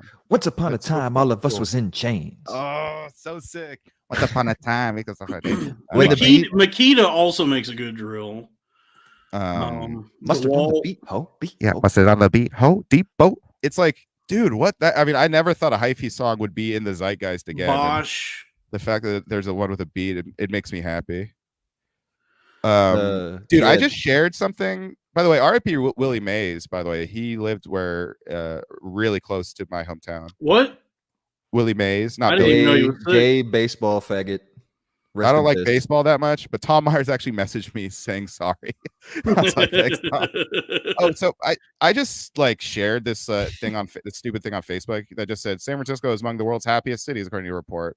I just shared it, so I was like, all right, whatever, fuck it, it's Facebook, and it like ignited this like argument in the comments between like random people just being like, it's a shithole, there's crime, da, da, da, da, da. And then like my friend San Francisco would be like, you watch too much Fox News. The fuck does happiest city even mean? That is like a conflicting message compared to literally everything else we see on the What? news about San Francisco. Well, the news just reports they have like a little hard on for It seems today. all you see. All you see. Yeah. Oh, is I it- do love that. Yeah, Republicans like fake news unless it's about San Francisco. Then have you seen the news? Yeah, I'm not. I've never been. I have no interest. I mean, miss me with that gay shit. I'm not going to San Francisco. Yeah, wonderful the gay city. area. It's yeah. very pretty. Yeah, And pretty ugly. Robin Williams is from there. Pretty ugly. That's all I need to hear to mark Curry, that. Steph Curry lives there. You know who's better than Robin Williams? Will I Am from the Black Eyed Peas. Mhm. Robin Will I Am. Robin Oh, Will. Yeah. oh, let's get retarded. Let's get retarded in here. Oh, and it keeps running. Oh my God.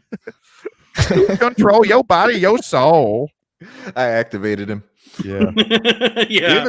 We haven't done a Robin Williams in a while. That's how Dalton used- you Manchurian candidate Robbie is just say Robin Williams. Oh, you know what?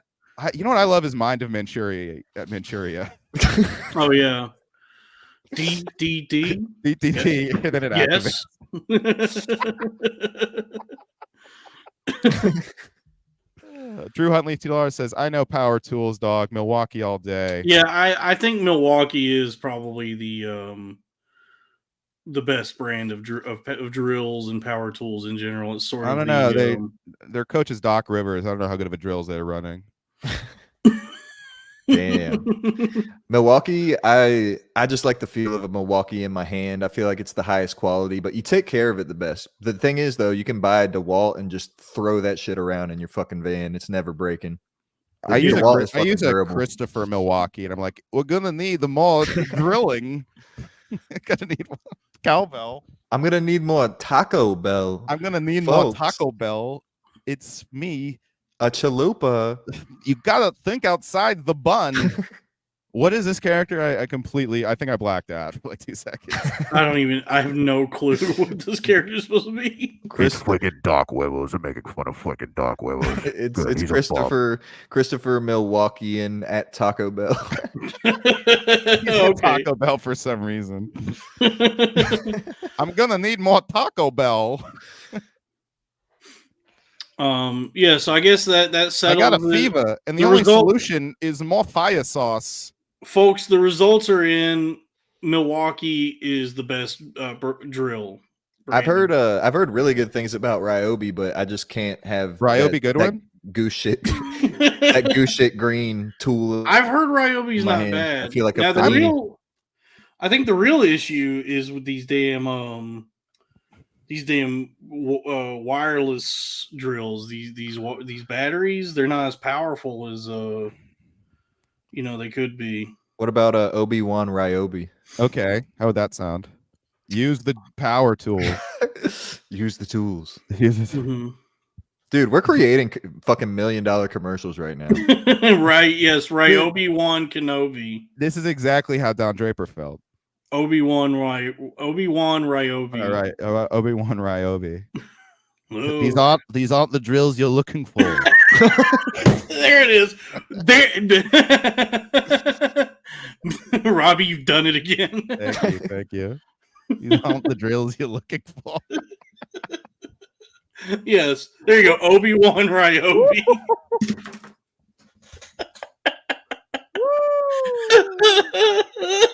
I usually think most of your impressions are stupid, Robbie, and then you come with one like this and totally redeem yourself. Dude, these aren't the drills. These are the drills you're looking for. Yeah, that's perfect, dude.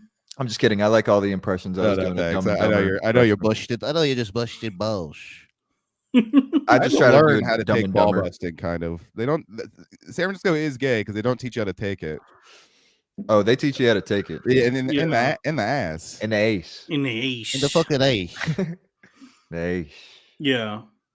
I went to a dominatrix to get my balls busted, if you know what I mean.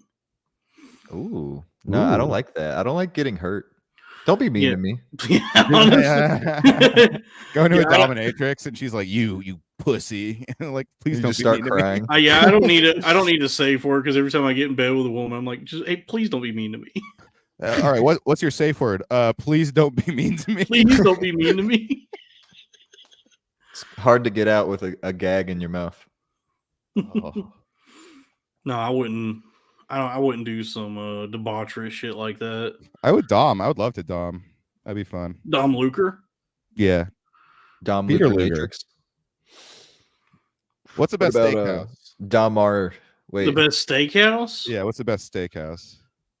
Like a churrascaria, like Fogo de Chao or Texas. I don't know, man. Yeah, We're not yeah. rich like you. We don't know. the Texas don't- de difference. Brazil. Last time I went to a steakhouse was with Dalton on my birthday. Really? That was yeah, the last time. I don't go to. That was a really good steakhouse. When do I go to steak? I don't go to steakhout. Like, that's for Wall Street guys, I feel like. But I love them. I think they're really cool. You guys No, have. actually, I went at Skankfest. I went to a steakhouse in Vegas. I went to the one at the top of Binion's. I mean, if we're going chains, it's Outback. If we're going Chang's, I'm going PF Chang's. Yeah. Hold on, Sal. Sal is calling me. No, what about the Capitol Grill? Should I Tell- answer this phone call? Yeah, from yeah, Sal? yes, please. Tell him to and, yeah, join the show. and Hello? get Hey, Sal. Yeah, hey, buddy. Hey, you're on the Crowder Boys right now. What's up? He knows. Oh, shit. What's up, Crowder boys? He knows. as if he doesn't know. What's going on, man? I'm Sal. watching Lion King and feeding my kids dinner. Join the Okay. show. Do you want to hop on the show? Tell to hop on. No, I was actually asking. You don't work tonight, huh? No, I'm doing Crowder Boys right now, and then you and I How are. was it? Tell that kid to shut the fuck up. What'd you say? Like, how's the episode been? Oh, it's a banger. Tell him Obi-Wan Ryobi. Yeah, we just did a riff. It's Obi-Wan Ryobi, and he says these are not the drills you're looking for. Man, Come on, Sal. It's good. Chelsea, come on, man. I guess you had to be there. Yeah.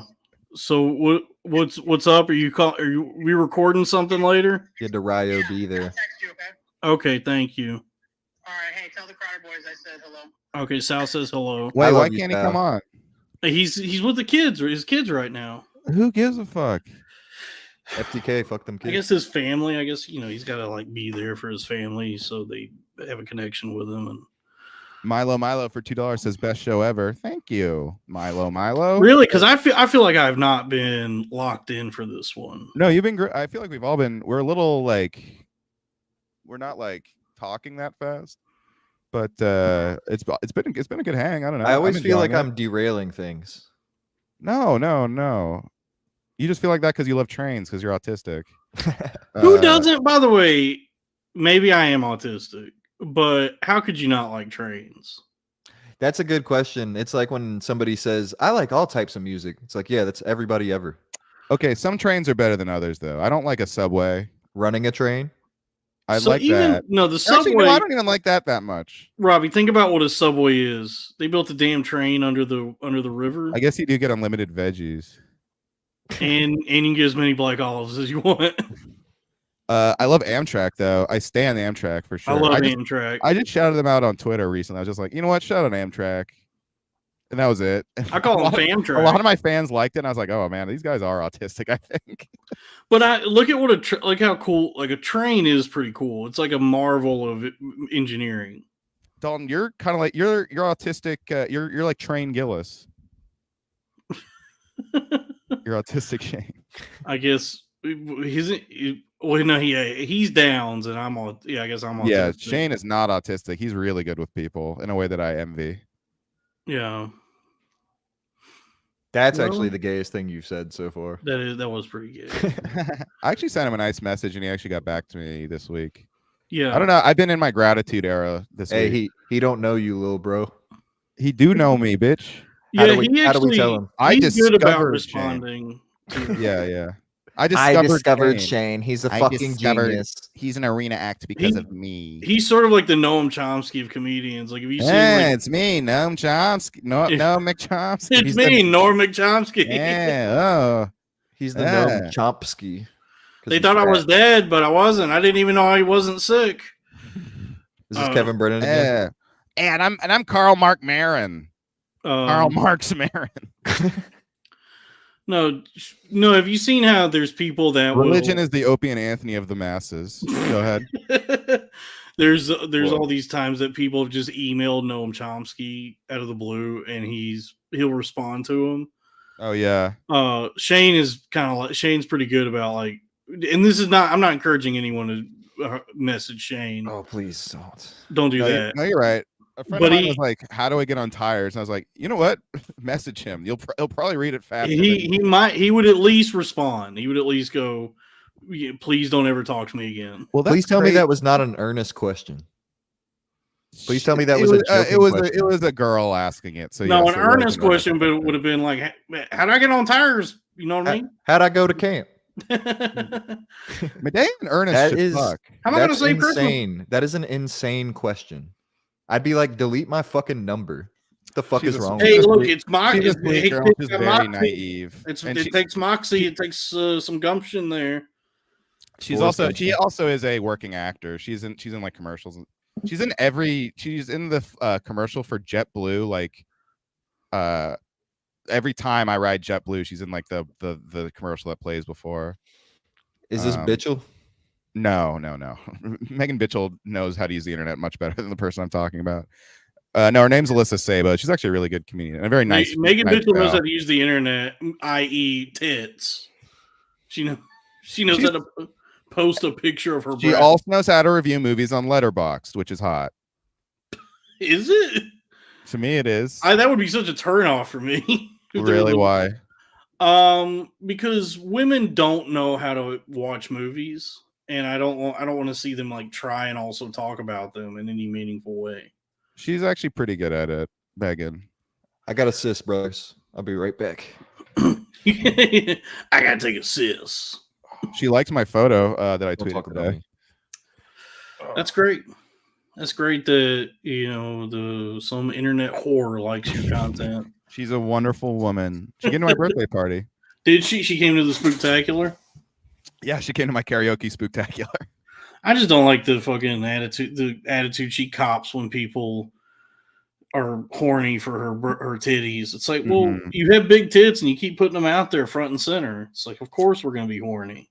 Yeah, she should wear a "My Eyes Up Here" shirt if she wants people to not,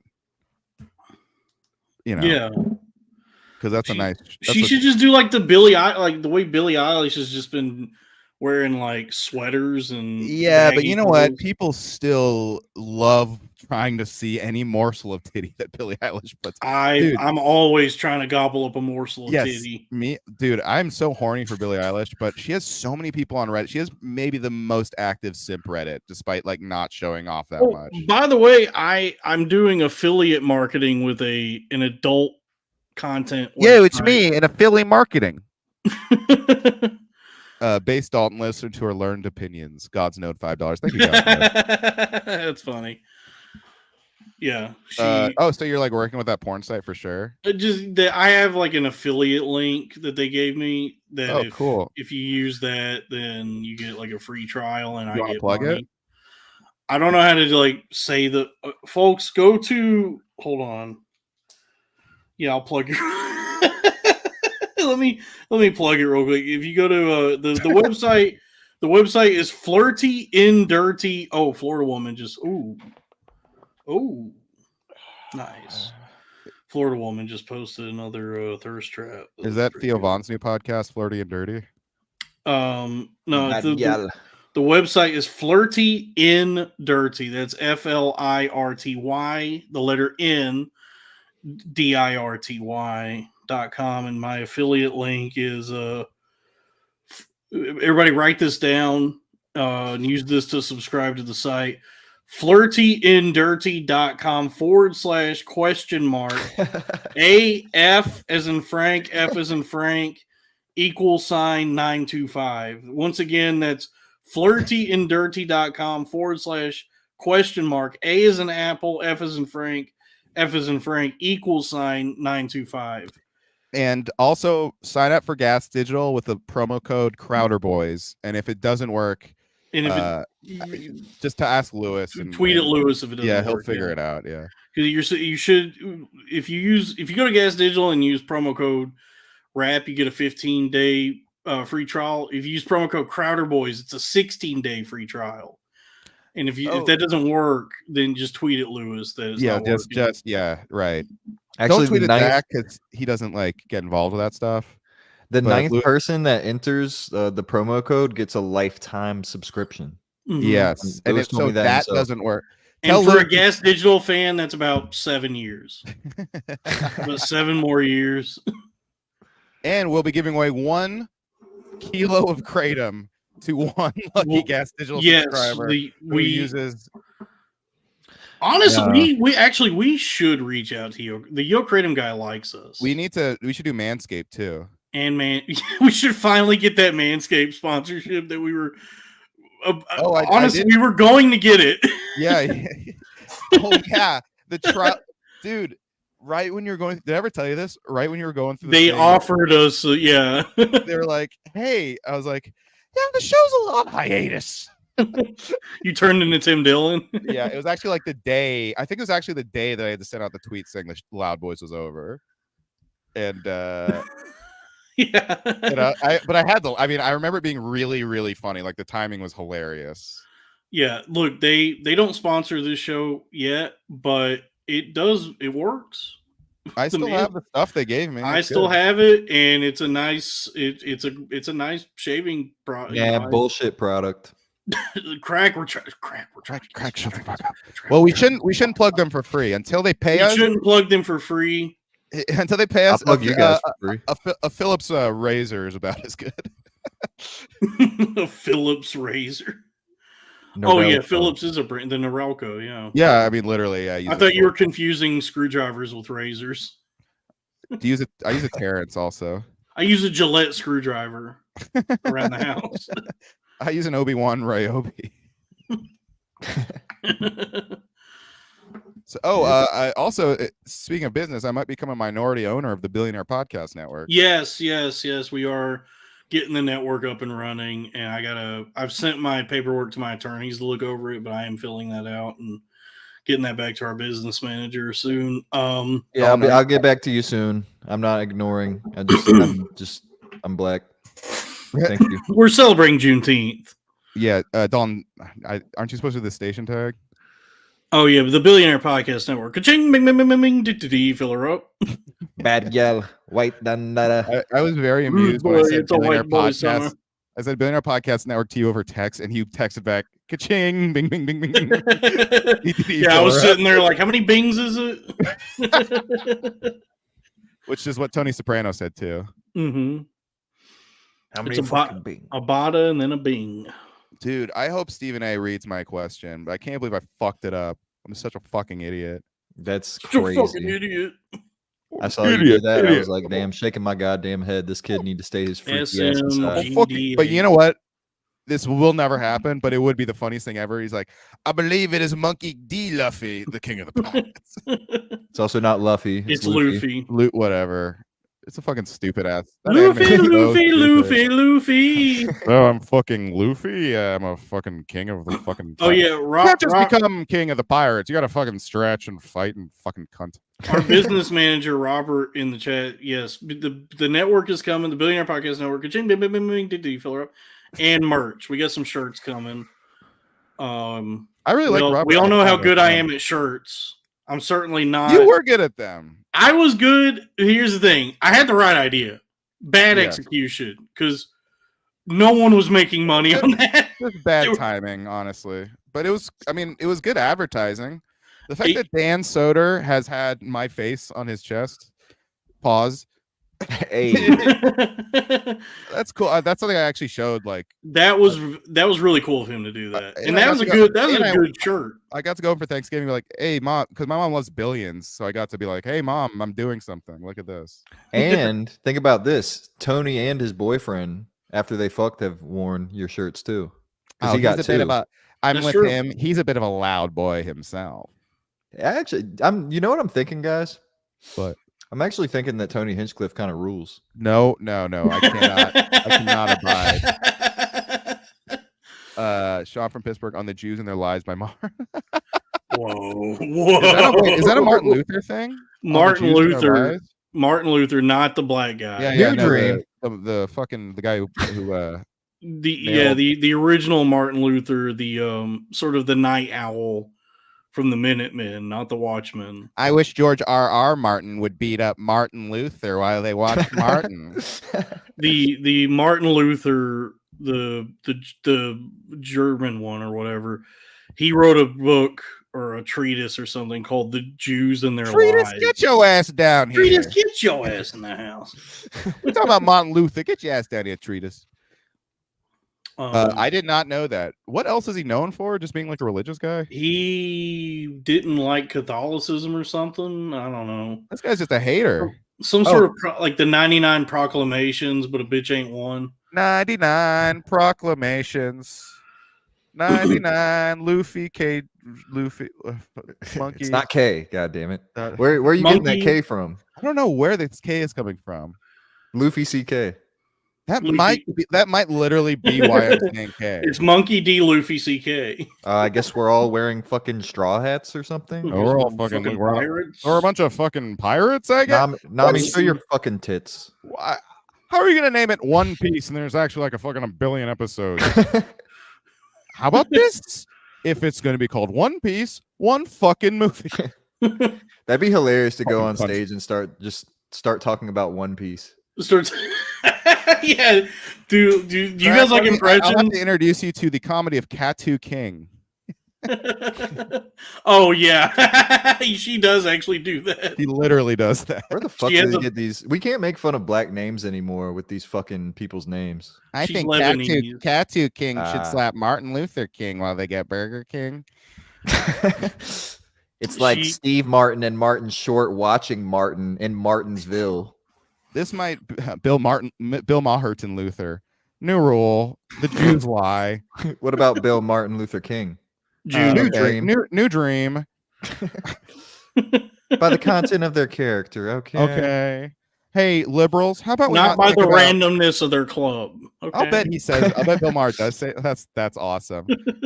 I dream of a time when black children and white children can both come in Club Random.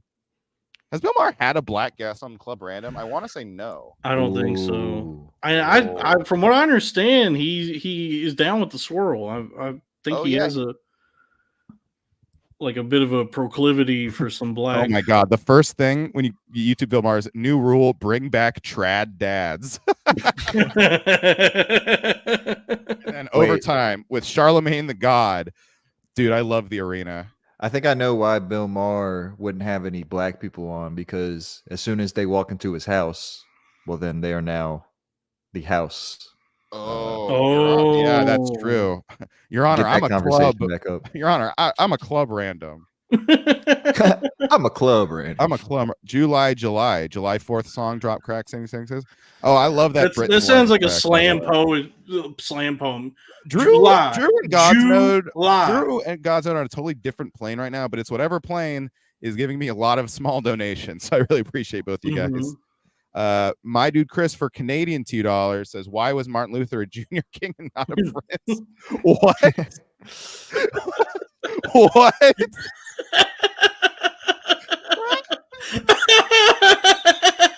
That's very good. That's good. I've never heard that. Martin, how about Martin Whopper Jr.? Okay. Burger King. You can have it your way. I have a way. Your way. Oh my God, that song. I'll kill somebody. Oh, Whopper, Oh, Whopper, Whopper, Whopper, make me a fucking Whopper. Oh, I hate that song. Every time I see those, I'm like, hit me up. I will make a better song. Burger King has had some of the most like insidious, sinister advertising that really kind of works. Where like when it was the Burger King guy, the creepy like king guy with the mask, that was so seared into your brain that you're that was better because at least I saw the jingles, and especially as a basketball watcher during the regular season, there were only like 3 commercials that they just played over and over. And one of them was that fucking BK. Have it your way. New rule. The other one they played all the time. Rule. I want to new rule. New rule. All right, we saved it. Now I love that commercial. The other guy wanted the fucking Wendy's bag boys. Oh. I hate that one. And then the other one that was terrible, but everyone made fun of it and they actually pulled it was fucking what a pro wants, what a pro needs. It's very funny that there were like 10 good years where commercials were actually really good because they got good at making commercials, and now it's just back to nobody watches these anymore. Who gives a fuck? Only people who watch sports, and they only run the same fucking 3 commercials all the time. Or Tubi. Oh, the other one was Wingstop. No flex zone. No flex zone. I hate that one too. Or what about Dunkachino? Well, that's great. That's a great commercial. Wait, No Flex Zone. That's a real song, right? Oh, is it? Yeah. Okay. Well, they kept. Oh, yes, that's right. But they put that part there, and as part of Wingstop, and they just aired it over. And I got so sick of it. You know that scene where he's like, Spectre 117 says super sticker. Thank you. That scene where he goes, "My name is Dunk," and he goes, "Your name is Dunkachino." Insinuates that his name otherwise is not Al Pacino. His name is Alp Acino. Sean from Pittsburgh says Booher King. Well, you know that's not a real commercial, right? I know that. I know it's it's from an Adam Sandler movie. I think people think it's a real commercial because it went super viral. I don't think people know the context that it's dumb enough to be a real Dunkin' Donuts commercial. But the joke is that it's terrible. Yeah. And afterwards, Pacino's like, burn this. No one can ever watch this. It's a great Pacino. Oh, thank you. It's very good. You never heard my Pacino before? I've heard your Pacino. It just, it gets me every time. Chill. I got goosebumps. That's one of my most. Somebody call R.L. Stein. I have goosebumps right now. I think it's because of Lewis's favorite, but I get it every. I get people ask me to do Pacino a lot. Can you do Pesci? Kind of. Funny like a fucking. That's Tony. Yeah, it's just Tony. My Pesci is just Tony, but they're not that different, guys. You need to do Tony as a midget, and then maybe what the fuck? I'm fucking down over here. I'm down here. What the fuck? Fucking fish. Everything's low to the ground. I love the thought of a midget just like upset. That why am I down here? What the fuck? I'm fucking short. What the fuck? It's every morning, every single morning when he wakes up. Today is actually the how many years has it been since today's the day that James Gandolfini died? 11 years ago? Yes. Oh, dude, today's a crazy day. Michael Jordan was drafted 40 years ago. Gandolfini died 11 years ago. It's Juneteenth. There's like this day is like a ton of random ass it's like a weirdly very important day. What about Hump Day? What about Tony Soprano trying to figure out what Juneteenth is? Who the fuck is Juneteenth? Is this one of your Meadow? Is this not one of your fucking boyfriends? I can't even fucking spell it right. I don't want a fucking Juneteenth in here if you know what I fucking mean. Well, Cumia actually said it earlier today. He's like, just holiday for charcoal briquettes. Oh, dude, that was crazy. And then with Yeah. the picture of Derek Chauvin. By the way, Oh I my need you God. guys. I need you to start putting the picture of what he says in the group chat because I'm blocked. Oh, you're blocked by Oh, Cumia? right. Yeah, I'm blocked. Oh, right. so- Wow. I went viral because someone was like, not viral, but it got a lot of likes. Oh, And it is that from all the gay sex you had? You're Yeah, viral now? I was bug chasing. But someone said Gandalf Mike Feeney. I like that. But there was like a thing that said, report, Caitlin Clark is being targeted because she's straight and white. And I quote tweeted and said, new study from the University of Anthony Cumia. And then, but then like his fans are like tagging him in it. I'm like, why are you being like, hey boss, this is a good one. Dude, I gotta be. I like the thing. You know, it's fun to be like ironically racist and play around with racism lightly. Danny, go lightly. Yeah. Yes. Yeah. Whatever. But all the stuff going on nowadays, where people like, there's this new wave of racism. Cumia and that TikTok lady that said the N-word. Fuentes. Yeah, all that kind of stuff. Mika. It's like I don't want anyone to ever try and take me seriously ever in that way. I don't want to be conflated with that. He's so many and myself, people that we looked up to comedy wise, and his Twitter is literally more racist than Richard Spencer's. No, those guys are better at hiding it. He clearly has a debilitating addiction to Twitter. Like, it's the reason he lost his job, and he hasn't even come close to getting off. He's only been debilitating is what that lady is doing, dating Bill Belichick. Yeah, I heard.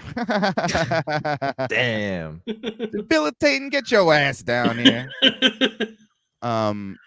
I'm sorry. Real quick though, before you keep going on this, I was kind of wondering: was Gandalf Mike Feeney? Was that Gandolfini? Is that Gandalf from Lord of the Rings and Mike Feeney? I think it works with all. I think it was supposed to be Gandolfini, but it also works as Gandalf Mike Feeney. What about James Gandolfini?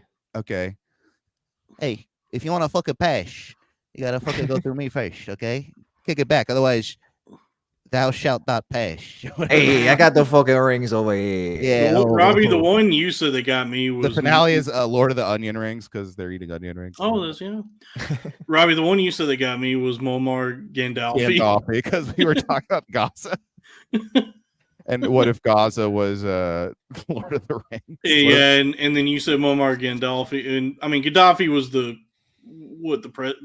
king, the Duke of Libya. Okay, I want to see that incredibly badly, and it would be funny if it just devolved into like screaming slurs at each other in impressions.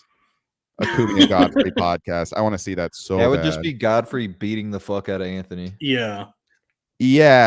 Actually, you know what's really funny about that? You know what would actually happen? Anthony, like he always does in person, would fold like a fucking bitch and just completely kowtow to fucking Godfrey. Yeah, that's exactly what would happen. Godfrey, what? I was just joking. I know. Did I tell you my friend was there the day that Bill Burr kicked him out of the cellar? Whoa, really? I would have loved to see that. Well, apparently Cumia's story is completely fake. Well, yeah, he was drunk. Apparently he was just drunk, and just like him and his girlfriend were like yacked out and like he was drunk in public and kept trying to like troll Bill Burr, like kept like walking up to him trying to troll them. And eventually Bill Burr, Club Soda Kenny wasn't even there apparently. Like the Comedy Cellar Club Soda like, Random. You have to, Club Soda. Are Random. you Anthony N-word salad Cumia? They call me N-word salad. They call me N-word salad. And we'll get back to the spectacular. Oh yeah, N-word salad. Yeah, he says, as Tony Soprano once said, He's a telephone tough guy. He's like big on Twitter. He's always like, he's like, white people are gonna get real sick of this. Yeah, because the one time Anthony Cumia got what into are you gonna do, Anthony? What the fuck are you gonna do? The one time Anthony Cumia actually got into a physical altercation with a black person, he got beat up by a woman. So yeah, of course he's a giant pussy in real life. And nobody talks about like the fakeness of part of the reason that a show goes on for 20 years and two guys don't talk about how they hate each other.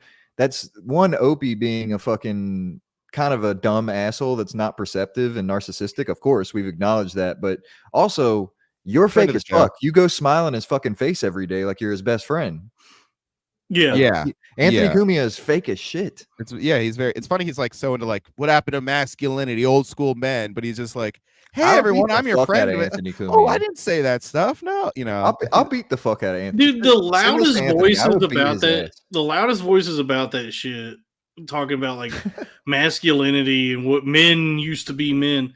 It's always guys who, and I don't fault anyone for wanting to do this for a living, but it's always guys who just like sit in a room and talk for a living. They don't fucking do anything. They don't do any of the shit that they talk about, like that's actually masculine. It's very like if that was me. It's very Mark Wahlberg on 9/11. Like if that was me in there, if I was in that hypothetical situation, I'd beat everyone up and I'd be like friggin' Superman. Actually, They turn into Sam Morril. yeah. Oh, if I was on the flicking Knicks, get me in there. Flicking Alec Bulks.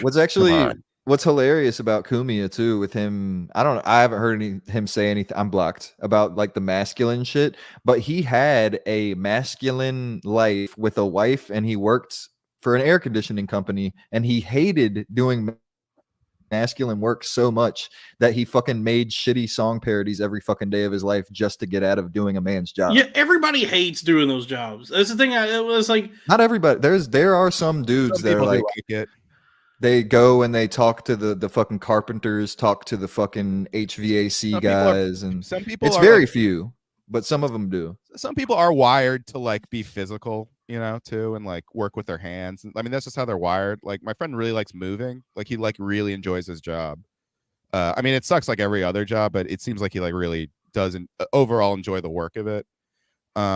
But we're creative people, Dalton, aka fucking pussies. That's why I can't. Seriously, that's what's like all these guys who used to be comedians getting into politics and trying to act like tough guys. I think this is why the arena stuff cracks me up. It's like, no, you guys were trying to be fucking theater kids, basically. So yeah, because everybody that does any of this, like broadcasting, comedy, Shapiro, shit, even that guy, it's all people who were like, I gotta find a way to make way more money doing way less.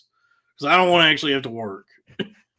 And then Well, I fucking saw you talking all that freaking crap about me. First of all, I love the Knicks.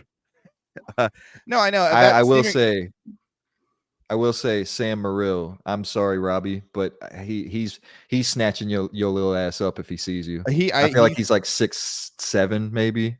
Like I 275. I do want to give the caveat that I do like Sam Morril and respect him as a comedian. Like I listen to We Might Be Drunk like every week.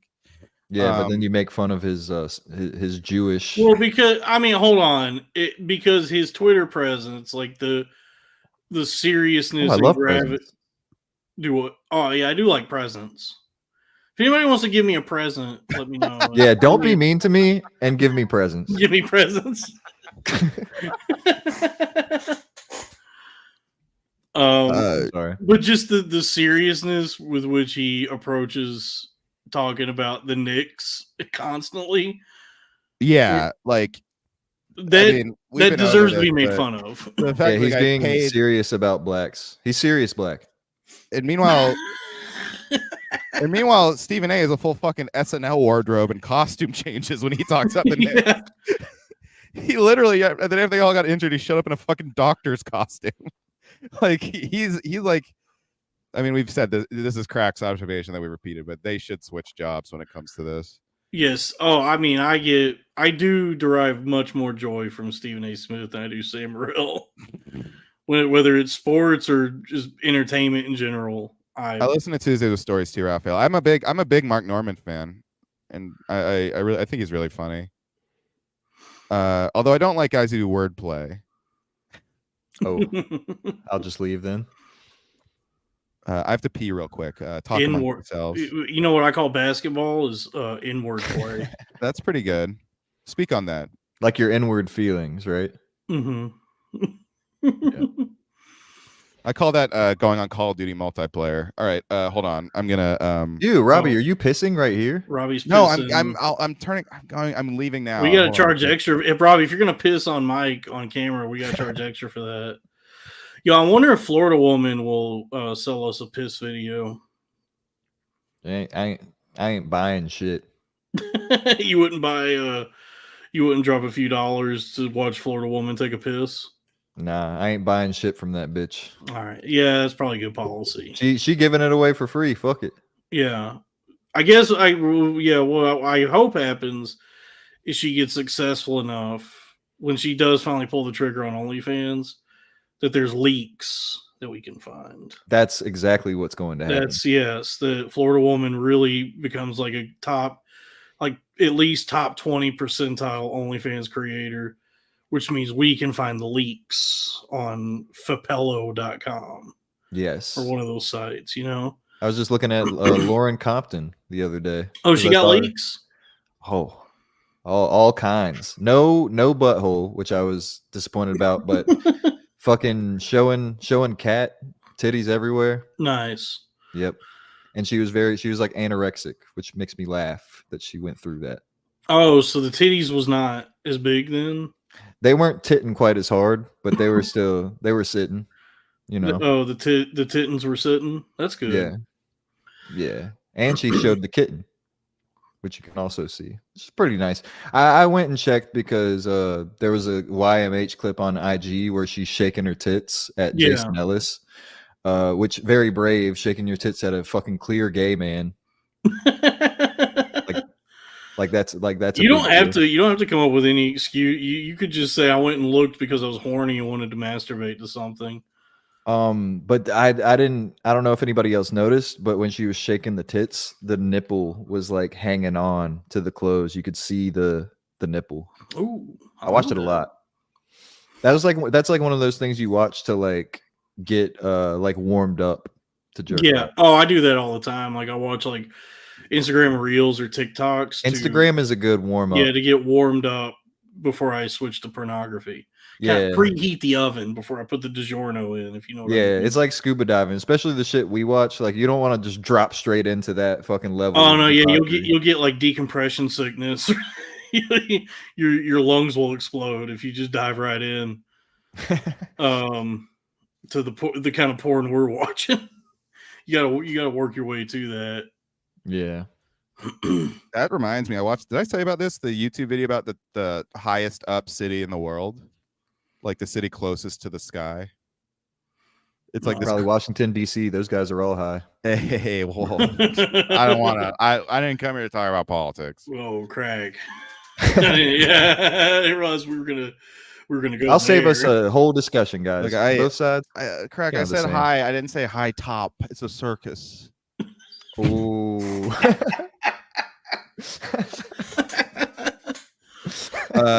It's fascinating though. The guy like had to like have an auction mat, so it's basically a slum, and they're all up there just because there's gold. Yeah, Johnny G knows it. It's a really good YouTube. I won't recap it. Just YouTube it. It's fucking fascinating. It's really good. I'm sorry. What was it? So it's basically like it's the highest up city in the world. Like it's above the clouds. Right. It's basically Mexican BioShock Infinite. But have you ever heard of the highest up dog city in the world? Have you heard about the highest ligma? What's that? I don't know, man. What's highest up dog with you? I walked right into it. Dalton, that was a very ligma joke. What's that? What's that? Ligma balls. I like still doing it, even though somebody fucked it up. Yeah. Yeah, it's funny to just keep on trucking. Mm-hmm. I wish I was a trucker. That'd be a cool job. It's like sounds like D's. No one. I already know this joke. D's nuts. D's nuts. Yeah. D's nuts is good. Truck nuts. Truckers also are hopped up on pills a lot, I think. Hey, what kind of freaky ass boy be buying truck nuts? Yeah, how you gonna put nuts on the damn car? You're gonna handle nuts and put it so you can bring it with you everywhere? Pause. My truck a lady. Yeah, Robbie, the fact that truckers are on tons of drugs all the time is not dissuading me from thinking that's a cool job. Yeah, it just seems really hard and dangerous. I'll say it does. It seems like it's probably very draining. I think they don't get a lot of sleep. Yeah, they don't sleep a lot, and they're never home. This is what a lot of people underestimate too. Think about how actually difficult it is to drive that big ass fucking truck. I'd be Dude, I know. terrified, dude. I'd be like, yo, I don't know what I'm doing. Dude, every time I get on a fucking bus, like a city bus, when I've been in cities, I'm like, how do these guys fucking do this? I for do. 8 hours a day? I'm the same way. Anytime I ride like a bus like that, I'm like, this seems more advanced. This seems like more difficult than being a pilot. You have to like navigate actual traffic. More it definitely buses, is. more buses and trucks crash than planes for sure, even private planes. Well, if you just think about too, like the airplane is one thing because it's like if you do happen to crash, the fucking implications are fucking mighty. But just how many turns you have to, like, you can't take your eyes off the fucking road when you're driving a bus. And I'm sitting there on the bus like cringing every 10 seconds thinking we're about to hit some shit. Yeah, I can only imagine what the feels like motherfucker responsible's thinking. It feels like you're always almost about to hit something. Like, whoa, we're getting close. No, Whoa, truck, whoa. no, keep on trucking, no trucking down. Grateful Dead. I'm grateful if I'm not dead. I used to ride, singing Robin Williams. I used to drive up and down the 5 freeway from LA to San Francisco a lot, and it's basically like a 2-lane highway for a lot of it. And there's so many fucking trucks. And it was scary, just like how many trucks were. I was like, these trucks could fucking crash at any moment, and I'm fucked. It's very funny between to 2 trucks is very terrifying. It's very funny to unprompted do a Robin Williams impression and then be like, speaking of Robin Williams, here's a story. Well, it was more so speaking of trucks, but I was like, oh well, Robin Williams from San Francisco. We're I talking thought about trucks. I'm not trying to knock you. I thought it was funny. Yeah, thanks. What's I you would've done guys' it first. Hey, truck you, Crack. I'm a bad mother trucker. What are you guys' dream jobs? Comedian. Nothing. To do nothing and have money. Honestly, yeah, that's a good answer. Yeah, I would. Everyone's like, oh, you go crazy if you. Actually, I don't know. I'll find shit to do. Yeah, that's a I go crazy not working because I have no money to do anything. yeah. To copy something people on the internet say, that sounds like a skill issue. If I had nothing but time and infinite money, yeah, I would be having a good ass time. I feel, but whenever I go back to my parents' house, I have nothing to do, and I just go crazy though. Your parrot's house? My parents. Oh, Parent. I thought you have a parrot. A parrot? No. But Apparently. but imagine I might as well because I had to freaking repeat myself. imagine having enough money that you just didn't have to work, like you could just do Oh my nothing. god. Well, Richard Nixon once said that those are the most miserable people he ever met. But that's coming from Nixon. Like, dude, if look, and this will happen when I have $1 billion. I can assure you that I'm not going to be bored. I'm not going to be like, wow, I wish I was working in a fucking 7-Eleven. Well, because right you would now. find shit to do. I mean, yes, not having a job would be stellar, but you would fill it in with stuff. I just make music and yeah, never yeah, yeah. release it. Yes, just yeah, that would be Listen great. to it by myself and show But it to just, like, people that I like. Lying around and fucking off, I think that gives people anxiety. Yeah, No, if you I would go bowling. have money, dude, you could travel all the fucking time. You can buy Yeah, bitches. Like, yeah, you can do anything you want if you have the money. If that- you don't. yeah. Sure, no, You're yeah. thinking about it from your lifestyle. You're thinking about if you right now had no job forever and you'd be Yeah. bored as fuck. But if you had money, you could just do stuff. I go to You could- Dave and Buster's.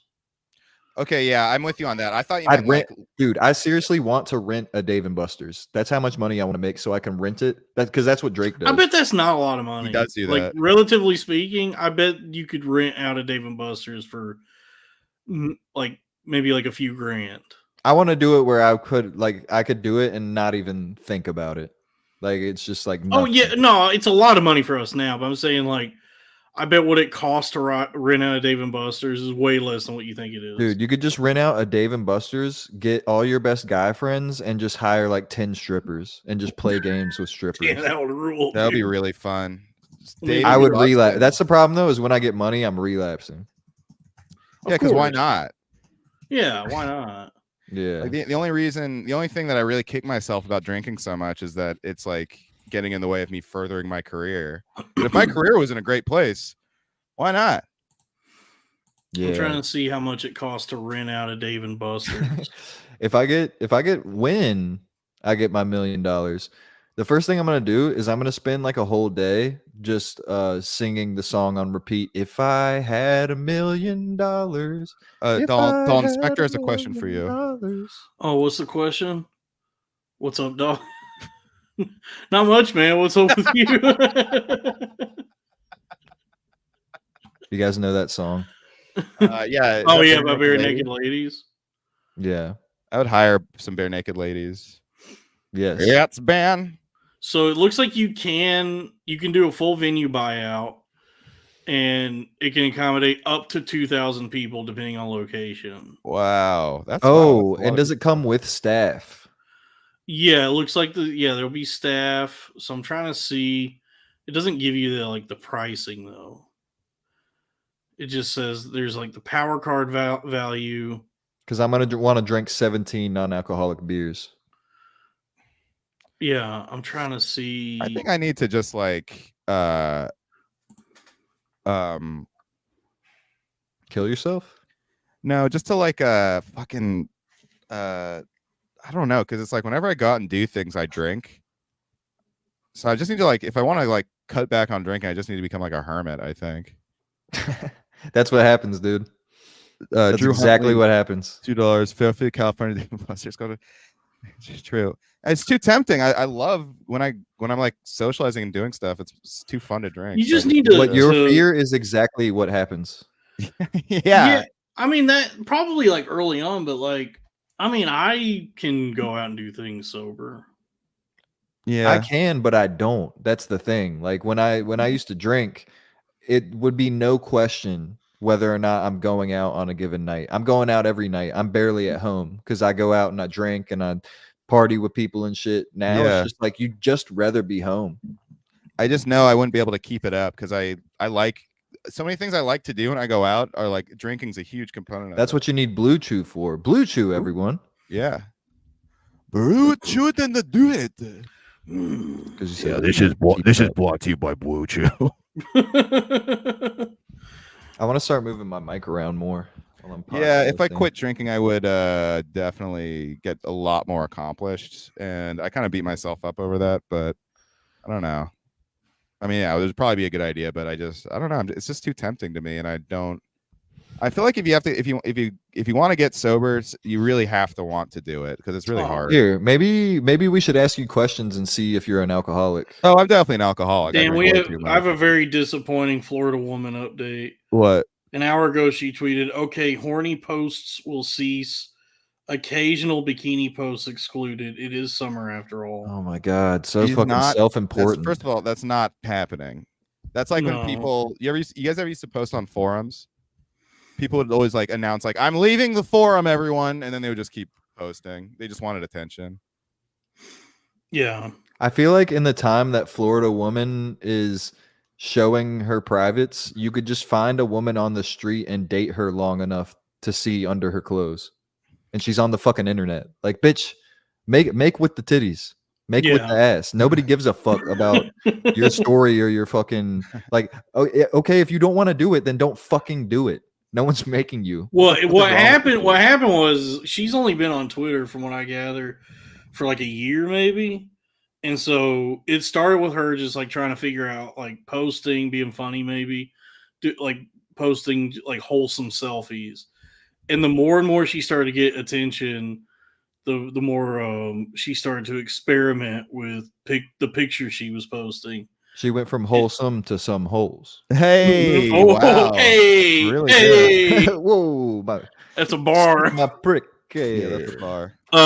Yeah. So when she started all right, posting, Bramule, I'm not a real alcoholic, but I do like when I drink a lot.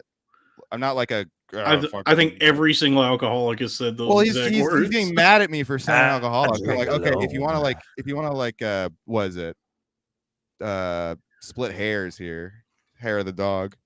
I'm not like. Well, there's the someone that can enjoy definition. drinks, and then there's somebody who's a functioning alcoholic, and then there's full blown alcoholic. That's what I was. Full blown. I would give functioning. I would say probably. Robbie full blows guys. Yeah, that's my big problem. I'm trying to quit drinking because I'm trying to figure out how to blow a guy sober. Yeah, but it looks like what Florida woman is. She started like inching more and more into like. Yeah, I don't drink and drive, Pat. I don't. That's actually another thing. Actually, when I had to drive, I didn't drink as much. New York is just so easy to drink a lot. All right, keep going. Oh, it just, you know, like any woman on the internet, she started posting more lascivious photos, and I think lascivious, get your ass lascivious, down get your here. ass in the house. I think the attention that she was getting more and more attention. It created the same feedback loop that we all get from getting attention on the internet, where it becomes like a drug. The same thing we get from being funny and creative. Yeah, from She actually gets from her doing something tips. valuable, that Actually contributing something. something instead of just our fucking titties. Do you and think ass. Christy Maher gets in a feed bag loop? Yep. I think so. And the loop is a track. Yeah. So yeah, I mean, it's just like any woman on the internet. The attention was intoxicating to her, and then she started making money doing it.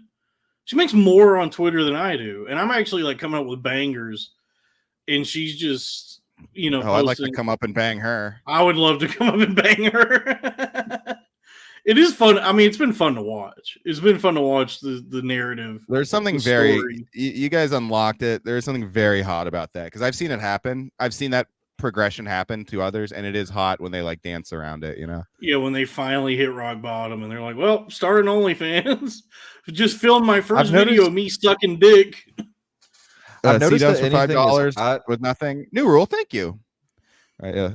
Anything is hot when, like, if your girlfriend did it, you would be fucking so upset, you'd be devastated. But when just some bitch you don't know does it, you come. Yeah. That's part of it. The psychology of like, oh my god, what a fucking. I mean, if I was dating a woman who was not doing that ever, and then while we're dating, she starts doing it, I'd be like, yo, babe, what the fuck are you doing? But you can marry, you can turn a hoe to a housewife. I found according to friend of the show, Femoid, you can turn a hoe into a housewife. As if people didn't think it was a possible. Femoid loop. Oh yeah, she's caught in a femoid loop. It's hilarious that her understanding of that is that, like, people thought it couldn't be done. It's like, no, it's something you don't do because it's a foolish fucking move, and you're putting your husband on display as a fucking retard. Yeah, Riley Reid had a kid, or yeah, that's her name, right? Oh, dude, that was like equal parts hilarious and heartbreaking when Riley Reid was like, how do I get kids to stop bullying my kid at school? And it's like, you don't, bitch. You're supposed to not have fucking. Here's what you gotta do, Riley. You gotta knock on the door and talk to the dad, and maybe offer him. Yeah. I mean, that kid's just, unfortunately, Riley Reid, your kid is, as we say, fucked.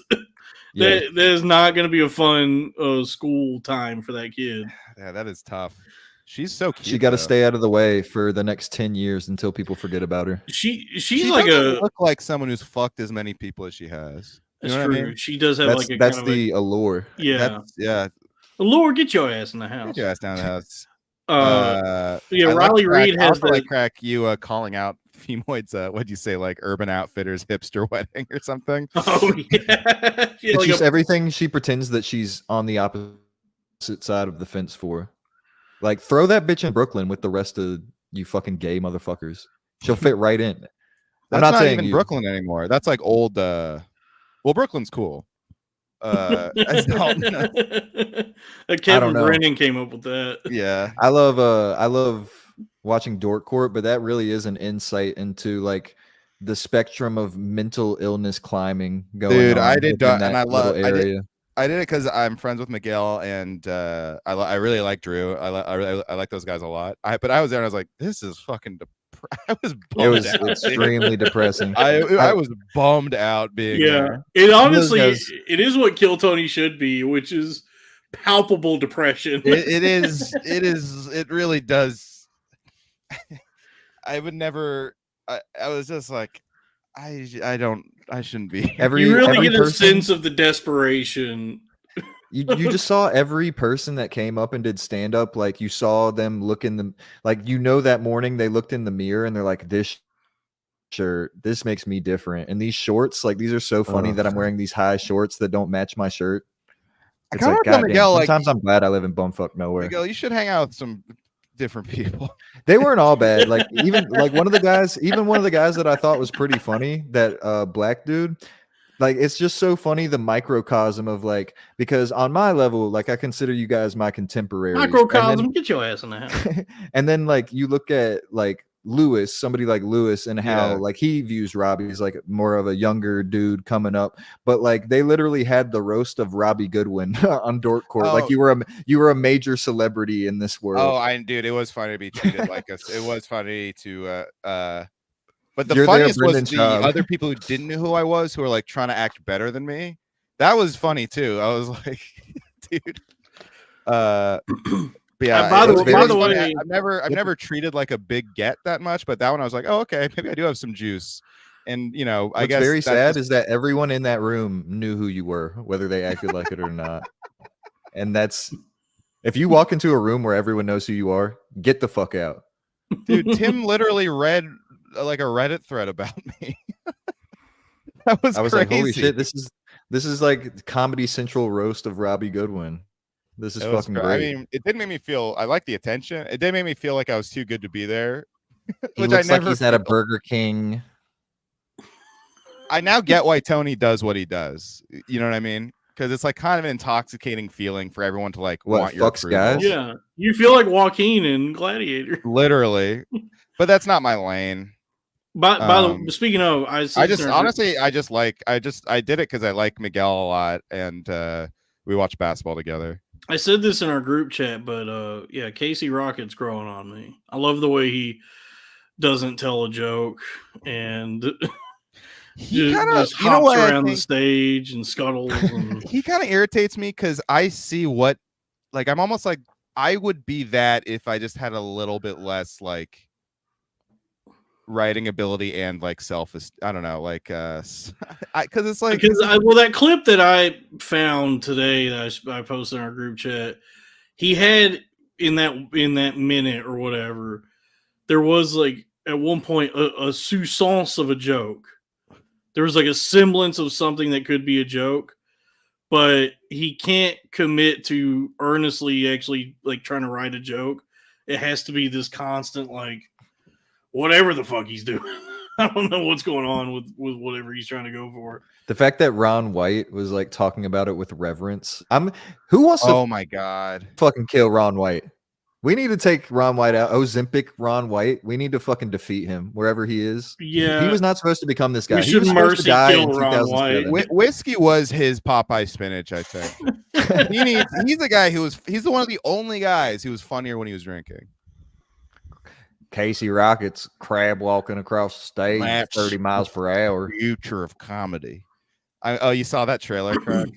I Yeah. love playing that on the show. Dalton's Oh, live yeah. reaction. I rewatched. Yeah, I watched that. you guys play that on the It show. just, I mean, the whole like, You I and know Sal- forever it's always been, the sentiment has always been that comedians want to be rock stars, right?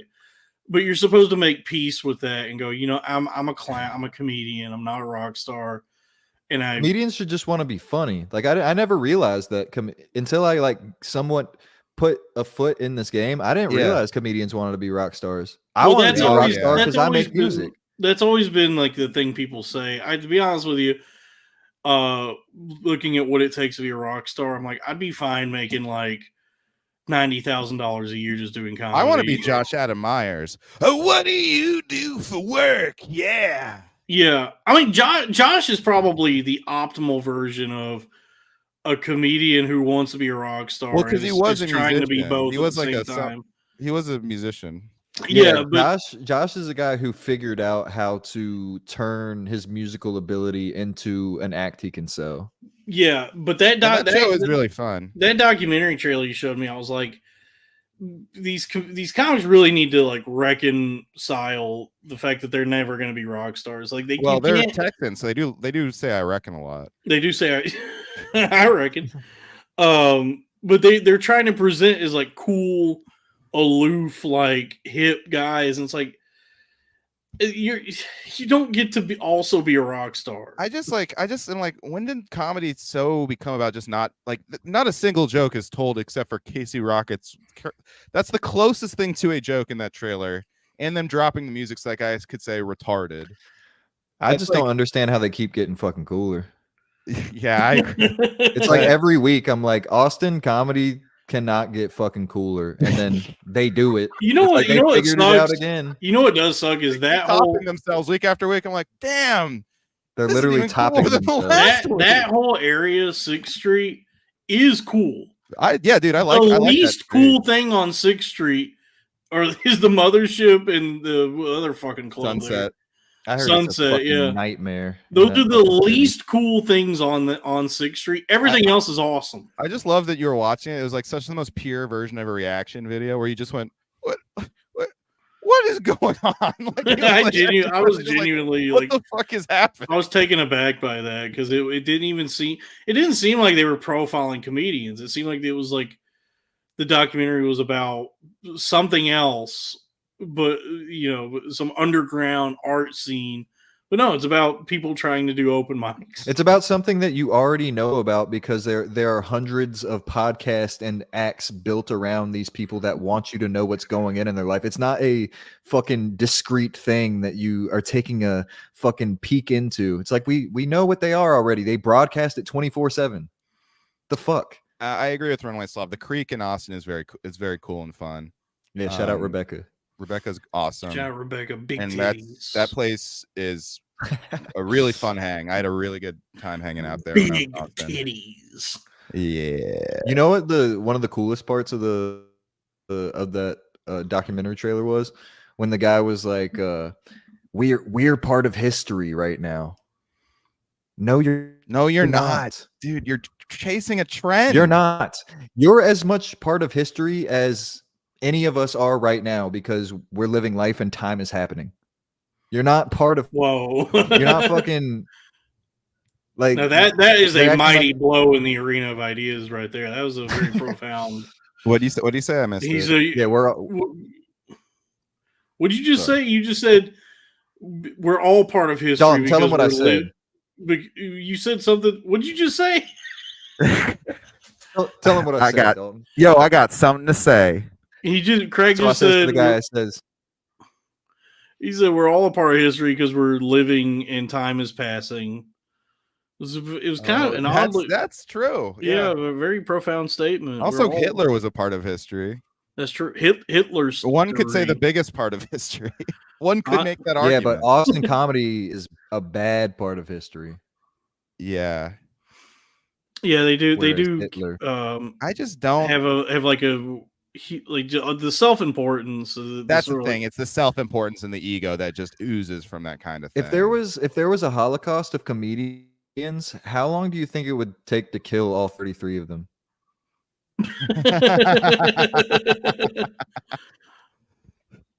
Let's see. Guys, I got an idea. Closing bit for the show. Let's name all the comedians. Okay, Joe Rogan. Joe Rogan. Joe Rogan, he's Bert number Kreischer. one, and we're David ranking them Lucas. as well. Oh, Dave- okay. David Lucas. David Lucas number 2. Ron Kreischer. White. Ron Yeah. White. Bert These are Kreischer. the only comedians, by the way. Oh wait, no, These Ron are- White doesn't count because he's too old. That's true. Tom. Tony, Tony. Hans Kim, Oh, Hinchcliffe Antonio and Casinas. and Casino. Antonio Hinchcliffe. Hinchcliffe and Casino. Tony and Casino. Earthquake. Yes, Earthquake. No, he's black. No, black comedians aren't allowed in Austin. What about David Austin Lucas? is the only place you can be a real comedian. That's true. He's not black. Yeah, he's I'm not blacker than black, that I'm boy. OJ. He's a house Yeah. comedian. Man, what the hell is Australia? He ain't black if he Man, don't vote for me. What is What Australia? the hell is Australia? What the hell are you That was talking about? another great. By the way, that's another great thing about Furiosa is to finally see Chris Hemsworth get to be Drew Australian. Huntley for $2 just says Joe Biden. Joe Biden. Okay, dude. Thank you, man. What if he meant to give that to donate to the Biden campaign? But I was going to say, in Furiosa, Chris Hemsworth is finally Australian in a movie. Austin, He gets to be I Australian. Hive. That was cool. It's 2024. How about Chris Hemsworth? Thank I you. agree with that. Yeah. Thank you. I mean, Anya Taylor-Joy is great in the movie. She's hot. She's amazing. a hot. She's like a sexy alien. Dude, she is the hottest anorexic in Hollywood. She is weird. I want to be eyes. on She's real Anya. weird. Oh, I'd I love wanna to be get Anya. Anya. Anya. It would be a Taylor-Joy. joy to tailor her. It would be a joy to my penis. to put it'd be a my joy pin to tailor her Anya my penis. It'd be a joy to no. Tim the Toolman Taylor. Anya. Honestly, emo black comedians. So like black emo Phillips. Black Emo Phillips.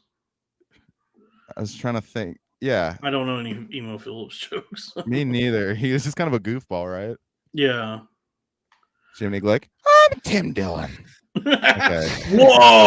Whoa, Robbie! $2 from Drew Huntley. I have not seriously. I've not put that together. I That think that was an older Shaw observation. That's not my original one, but Tim it's like Dillon. right. It's That like is it's right there. Jiminy Dick Sucker. What are you doing? Jiminy Dick Sucker. Do you know what I also realized? Tim Dillon is very similar to the skits on the Kanye's first album. That's like, and then you get a degree, and then you go to da-da-da. And then, everything's going to work out well. But guess what? All you have is $100,000 in debt or whatever. You know, it's like listen to that sketch backwards. It is like a Tim Dillon episode. Yeah, I did. If that was older Shaw, that is a shout out to Nick for a very astute observation. I've not put that together. That I Tim think that Dillon was Nick. Yeah. Tim Dillon is just doing Jiminy Glick.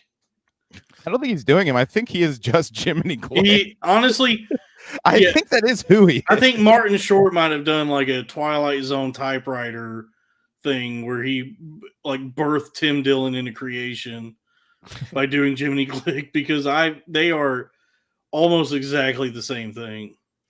It's crazy. Are we gonna figure out this Tony Casino? Mockumentary, I assume. No, Yes. it's a tour documentary. I think it would be cool if we did. It could be like Robbie Goodwin's version of like The Day the Laughter Died. If you just Dude, yeah. like you slick back your hair, you wear like this suit, and you just go to Dan Wick's Fiasco. Oh, I like it. Do this thing that nobody understands. Have somebody like film it in the back and just make casino jokes and just bomb relentlessly. Oh, dude, I'm writing that down. That's great. But what if I want to go to like a sad Atlantic City. Oh wait, Yeah, what if this happens though? go. What if this happens? What if you go to bomb and you think it's going to be terrible, but you get the hardest laughs you've ever gotten, and they like carry you out, and now you're essentially now Tony Casino to Adam Ray's Dr. Phil. Like, I'm on a hot streak. I'm on a hot streak. I'm up. And I'm never coming down. Tony Casino. Dude, yeah, we gotta figure this out. We gotta write this. The Tony Casino. Let's do a curve. We should come up with like an outline of like just places and things to do as Tony Casino. As far back as I can remember, I wanted to gamble. As far back as I remember, I always wanted to move to Austin. We got to film it like a Scorsese film. That should be needle drops. The origin of Tony Casino should be. We got to get you like world-class cutting edge prosthetics. So I do have a tuxedo. So that you're perfectly disguised, and you go to Austin and put your name in the bucket. Oh Kill Tony as Tony Casino. I have, and not to peek behind the curtain though, I have heard that bucket is rigged.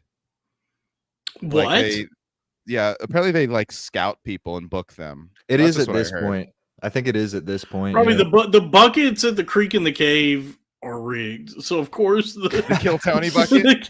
the Kill Tony bucket is probably rigged. The point where they book it before anyone even shows up. It's not like, okay, let's put him up. Let's put him up. Let's put him up. Like, dude, I could picture Tony just like going through the bucket before the show and like looking at a name that he doesn't know in the bucket and just twiddling it around and be like, "Do I change your life forever or no? Sorry, not today." That is so fucking true. You're I guess not your day. Your life is gonna be Yeah. the same. I know Whose we have to. destiny will I? I know we have to. Yeah.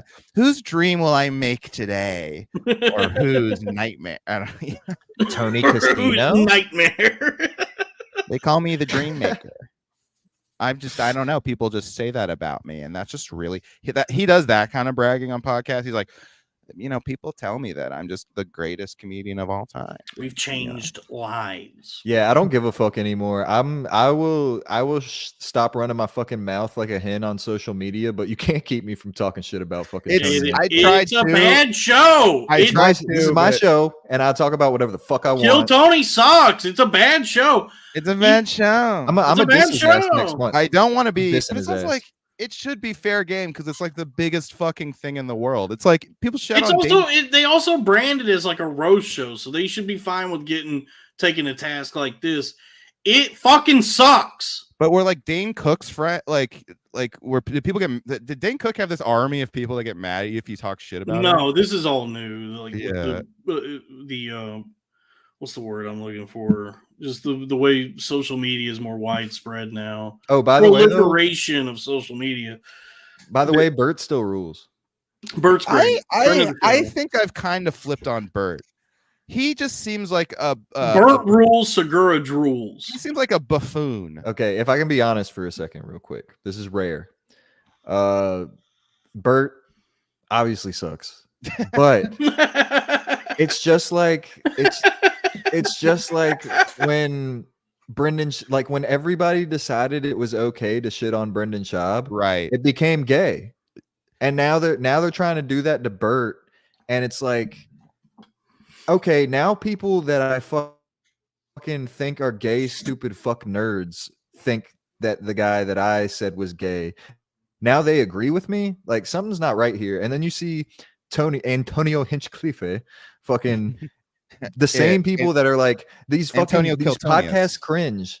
These podcast cringe channels are going, yeah, so here's Bert being a fucking idiot again, and Tony's just totally destroying him. And Tony really is the best comedian in the fucking world. Like Tony, you can tell that Tony's actually a very good comedian. It's like, no, he's not, dude. And it's like they're just playing what they think the audience wants to hear. That's where we've gotten. It's where we got with Brendan Schaub, and it's where we've gotten with Bert. It's nobody knows who's bad.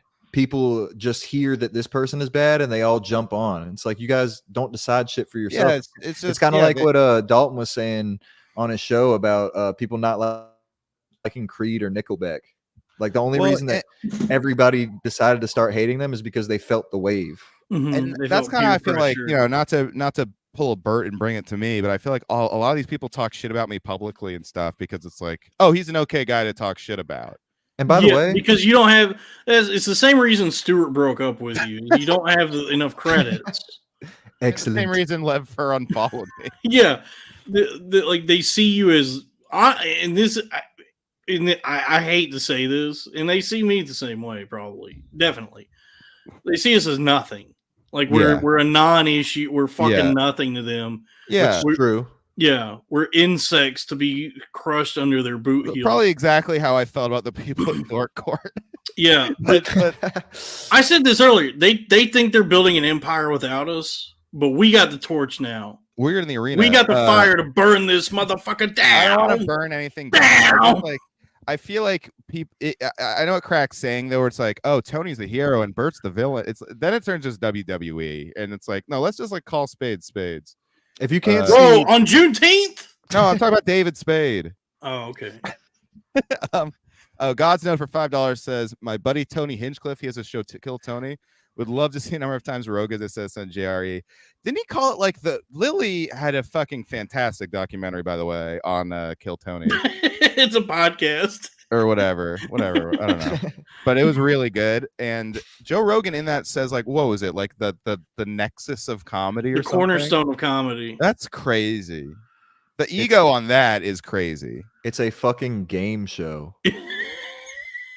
It's literally a fucking game show. Don't people who don't like America's Got Tony. I wish. Exactly. But yeah, it's just like it's a star maker, but nobody gives a fuck about these people who don't listen to Kill Tony. Everybody knows that the best part of all of your favorite comedians is how funny they can be in a minute. Yeah. Like Bill Burr. I love all Louis' bits where he just Yeah. does a special in 1 minute. If specials were 1 minute long, Kill Tony would be the cornerstone of comedy. It's funny because like also like Rogan and all these guys are always like, oh man, I'm so glad I don't have to do doing 5 minutes. Can you imagine? I'm built for the hour. But then it's like, okay, but these open micers have to dance for us in a minute. These far less experienced comedians, That's why Casey they Rocket have to be amazing in a minute. Nobody should hate Casey Rocket. Is it any wonder that the guy that fucking dances around like a retard on stage is one of the biggest celebrities on this fucking show? It's because the drunk fucking retards in the audience are like, they wake up, they're like, oh, it's not a mentally ill guy, or at least one that we can make fun of because it's a fugazi. It's a fugazi. Could you imagine? By the way, I mean the Casey Rocket act, and I've seen so many like open mic acts like this where it's working for a minute, 2, 3, 4, 5 minutes. Could you imagine watching that for like 20 minutes? Like if he had to MC or feature, not even headline. Like we will see. One day, Casey Rocket will have a special, and we will watch it on the Patreon on the Crack Boys. Yeah, and that's also I think why the disabled people are such a big part of the show. It's because by just visually being disabled, they have cut about 4 minutes of setup. Like you already get it. This guy has no legs, so he can just go right to the punchlines and stuff. You know. So I'm saying I'm jealous of disabled. He has no legs, people. but he's doing stand up. Oh, that's true. Well, his legs are fucking rocket ships. Yeah, it is like it's a bad Casey Rocket's special is going to be the only special with a halftime show. Now you know what I would like. I just feel like a lot of these people that make it from Kill Tony, like some exceptions. I feel like Cam Patterson's pretty funny, but like if just a regular Kill Tony was a pretty decent show for years. I'll go ahead and say that. Like I know it was. You know what I would enjoy instead of Casey Rocket is Casey Masterpiece. Give me that. Give me that. I like Ali Makovsky. She made it through Kill Tony. I have a lot of friends who did, and also still like I feel like most of the staples of Kill Tony, if they're headlining a random club and just someone's like, oh, let's just go see some comedy tonight. Let's go to the club. I feel like they'd be in the audience and be like, what the fuck is this? Like they just have no idea what was like. Yeah, wake me up when it's Casey and the Sunshine Band. Thank you. Wake me up when it's Casey Rocket Raccoon or Benny and the Jets.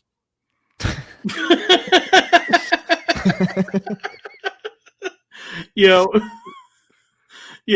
call me when it's Benny and the Jets. Yeah, call me then, please. Dalton, will you call me when it's Benny and the Jets? Whenever it's Benny and the Jets. No, but there was a time where like it seemed like when they were in LA, it was like the whole minute thing is still stupid, but it seemed like they knew well enough to know who the good open micers in the area were, and they were like, let's showcase Ali Makovsky, let's showcase Kim Condon. I remember when it started, and here's why it was first of all, I think Tony either didn't have as big of an ego or concealed a little better. He's a little nicer, and he wasn't the fucking star that he is now. So yeah, he really turned into like a monster. People would have checked him on that ego. He had it, but he just couldn't display it.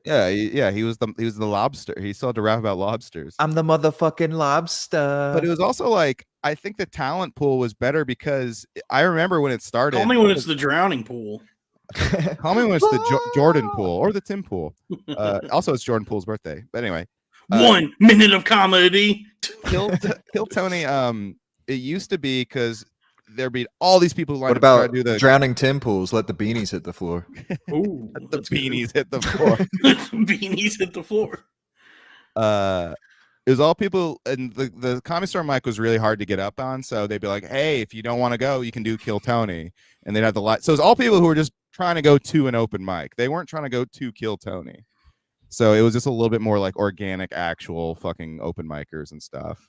But now it's all they weren't huffing their own shit smell. Yeah, they call I'm pretty sure you could correct me if. Yes, you could correct me if I'm wrong, but maybe this is just some kind of Mandela effect. But I don't remember Tony Hinchcliffe going up and screaming about what a fucking genius people were and how this is the greatest show ever made. Because that's a new thing, right? Yeah, it's got to be. I would have remembered that. Well, yeah, because he gets to get off on that. He's like, I discovered the greatest new comedians I've ever seen. I think back in the day, he'd probably just go, this is a fun show. Anything can happen. And then they start the show. He did used. Like, I remember now it's like this.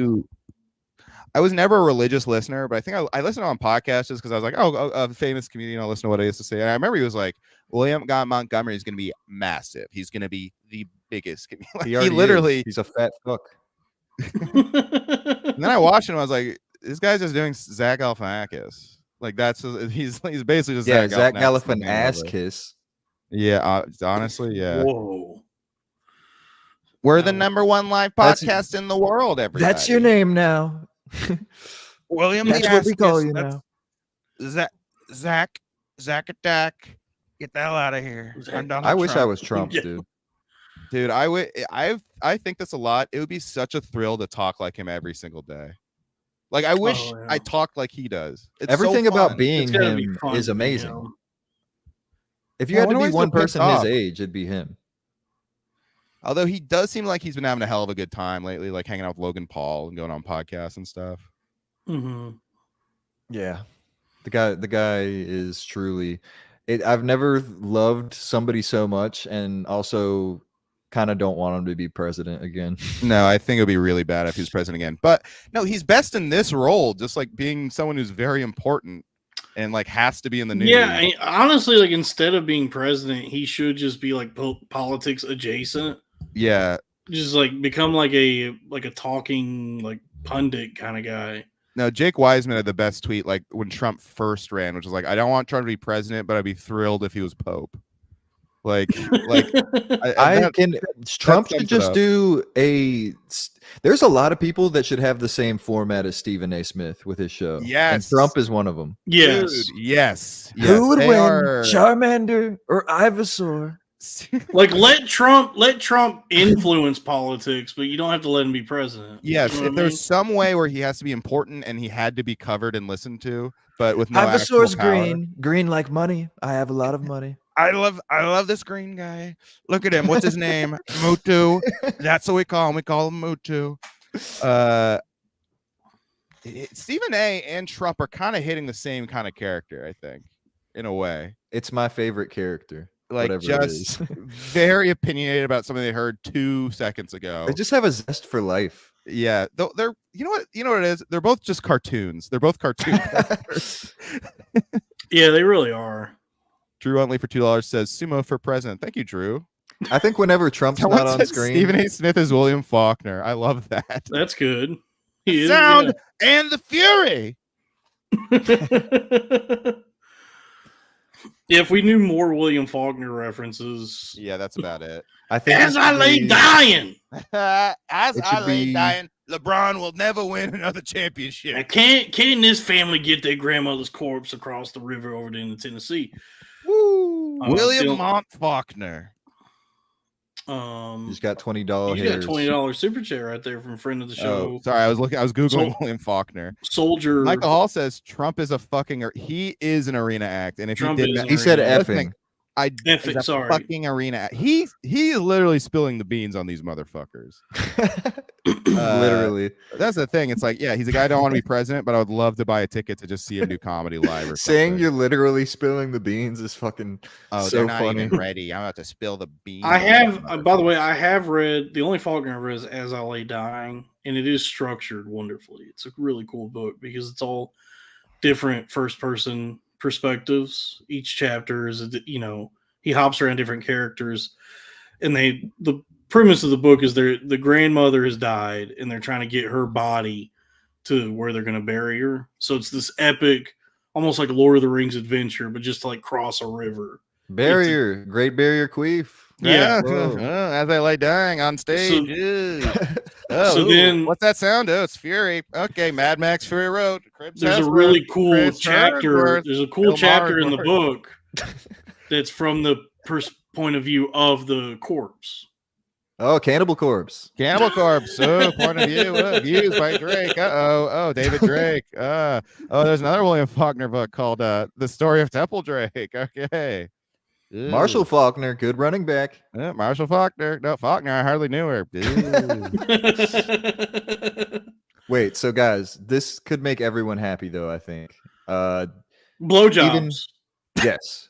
But that involves women. and they won't agree with The us way on that. Dalton's eyes lit up as he said blowjob was very adorable. You know what? You're fucking right, man. When you're right, you're right. I think that would make everyone happy is if we all got our dicks. That's a really good point, Dalton. Gay I was and really straight trying to guys. avoid politics, but I think that's true. You know, I think you're short-sighted though, because people will have to I'm give the short blowjob. penis. Dude. Okay, but listen up, guys. Let's get serious. Okay. So President Stephen A. Smith, Okay. Vice President, and we'd have to get him to agree to this. I know he wouldn't like it. Donald Trump, Vice Okay. President.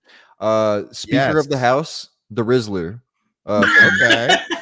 From the Italian boom videos. I am on board. I'm on board very with this. Donald Trump as vice president would be fucking perfect. Perfect. That would be perfect. And Stephen A., we get to have a real black president this time. Yes. And honestly, Stephen A does not have the worst decision-making skills. He often picks the right choice when asked, which anime character would beat LeBron or whatever. Yeah. Who would win in a war between Russia and Ukraine? Yeah. Okay, I like Ukraine's chances. People underrating them. But Russia are the champs for a reason.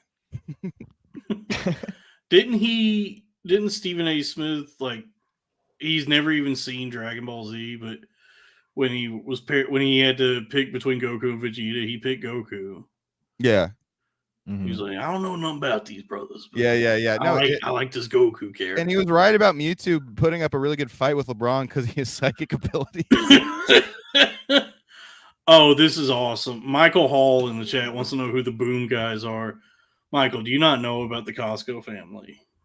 He doesn't know about the Costco family. Oh, Drew don't share Montana. I think you can share your screen, by the way, if you want to show a video. Drew Oh, Montana today on his yes. story posted a picture of the Rizzler doing the boom thing next to the buildings exploding in 9/11. I saw that. That was It awesome. made me laugh. I don't know if he made that or not, but either way, I appreciated it. I gotta see. I want to because if we're gonna introduce anyone to the Costco. Stephen A family, was petitioning to be the next Pokedex voice. He tweeted at Pokemon like, let's do this. Oh my God. I need to talk to this Costco family because you just said it. The Costco family. We need to make the Costco show intro, the Cosby show intro with this family. Wouldn't it- I found it. Hold on. Is that the sickest show intro ever? It's really good. I like the Peacemaker intro a lot. I love when they dance. Yeah. Here Cosby we Show go. good. Them specifically, not black people in general. I feel like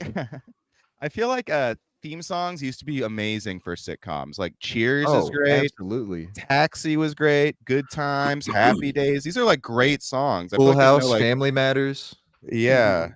All in the Family. I just feel like they don't have they don't like I feel like sitcoms don't do the theme song is very much like a lost art. And for Fresh whatever Prince. reason, yeah. Come on, But I guys. feel We're like- watching the Costco guys. Hold on. Drew Huntley for $2 says shout out 9/11. All right. Cool. This is why I can't keep drinking, is really cool stuff like that. My favorite Drew Huntley comment is where he gives $2 and says, "Here's $5." That always gets me. That is funny. Hold on, guys. We're watching the Costco guys video. Here we go. I love these guys. Is it not coming through? No, I don't see it. Hold on. You don't see it? I have to add it. There we go. Oh, okay. There we go. All right, let me refresh this. I see. Let's watch this. Subway, eat, refresh. By the way, before we watch, real Of course we quick. go shopping while eating a chicken bake. Never mind. It's fine. We're Costco guys. Of course we had to try the new double chunk chocolate cookie. We're Costco guys. Of course we have to try out the furniture. Forces. We're Costco guys. Of course we work out with the tires. We got to do the one with the Rizzler after this. What the heck is this thing? Yeah. We're Costco guys. Of course. What we look the at heck every is that TV in thing? the place every time we come in. We're Costco guys. Of course we get the sample. How even does he though look we bought older the than his thing the dad? last 3 times we eat it. We're Costco guys. Of course we cool off in the milk fridge. We're Costco guys. I'm still eating my chicken bake. We're Yeah, they were Costco still guys. green Of during course this we go one. shop. So that's the I love it. They're just Italian. yeah. I guess the premise that's is That's like just watching the Italian. pilot of Sopranos, though. Like, we need to see these guys come into their own, and then they introduce Oh my the God, Michael Rizzler, Hall, who is thank sort you of the so Ralph much. Cifaretto. What just happened, Robbie? Michael Oh, Hall gave $20. $20 and says the Costco mom is hot. Michael, you are fucking Goddamn. awesome, man. Dude, He's I the think I dude. paid off my shoes. Robbie doesn't need Thank money. you, Michael. What's that? Yeah, I'm in a lot Nothing. of credit card debt that I'm just kind of ignoring. That's okay. It's fine. It's 7 years, dude. Bible rules. You get, let it go for 7 years. It drops off. Your credit score will Is that be. true? Oh, Yeah, your fuck, credit yeah. score will become melanated, for lack of a better word.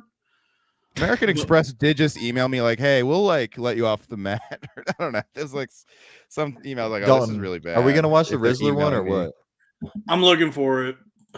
Let me see if I Okay, can because find that's it. like price of admission. I know that one. Let me see. That one Twitter account posted it. Raphael, if I had generational Afghan heroin wealth, I would not be in credit card debt. I would have paid it off because the more you rack it up, the more you have to pay. This is not financial advice. Not fine. Robbie's about to be an auctioneer.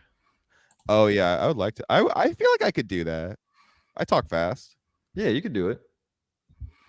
Yeah, that'd be kind of fun. Yeah, I guess why not? Who the fuck does that job? It'd be fun, and if you don't like it, just quit. Just tell your mom I might not like it and just quit. Yeah, I did that recently. I did. I didn't quit, but my employer kind of ghosted me. I'm trying to. I can't find it. It's the best one. I'm trying to find it. Hold on. This episode of Costco Family is like, it's really their Pine Barrens. I'm Bill Costco. Now let me tell you all about the chicken bake. I'm Bill Cosby. Of course I drugged your drink. We're the Cosby guys. Of course we rape.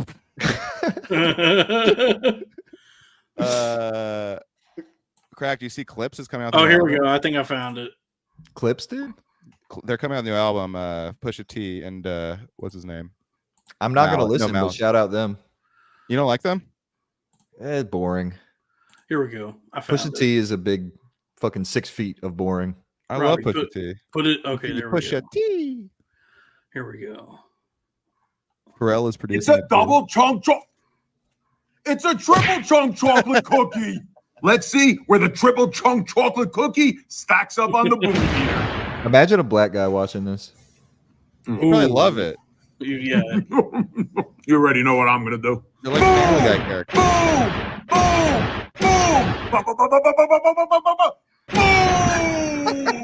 There's a lot of Like booms. father, like son. It's the triple chunk chocolate cookie. Can we zoom in? Mm. I want to see the Triple Rizzlers. chunk Is chocolate this Lev cookie. Fur's Get the vine Furiosa? out of Is this my Lev boom. Furiosa? Boom, boom, boom, boom. Cousin Angelo, where'd you come from? I Gay. told you, you never know when I'm going to show Your up. cousin Angelo Alright, looks I guess you're here. You retarded. might as well do the boom He looks meter. like Patrick couldn't let you Mahomes do in all the booming. whiteface. He looks like Patrick Mahomes schooled. Wow. You already know. We're going all the way with this one.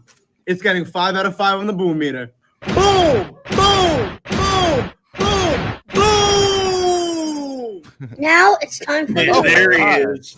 Sagalo? I'm gonna need some milk.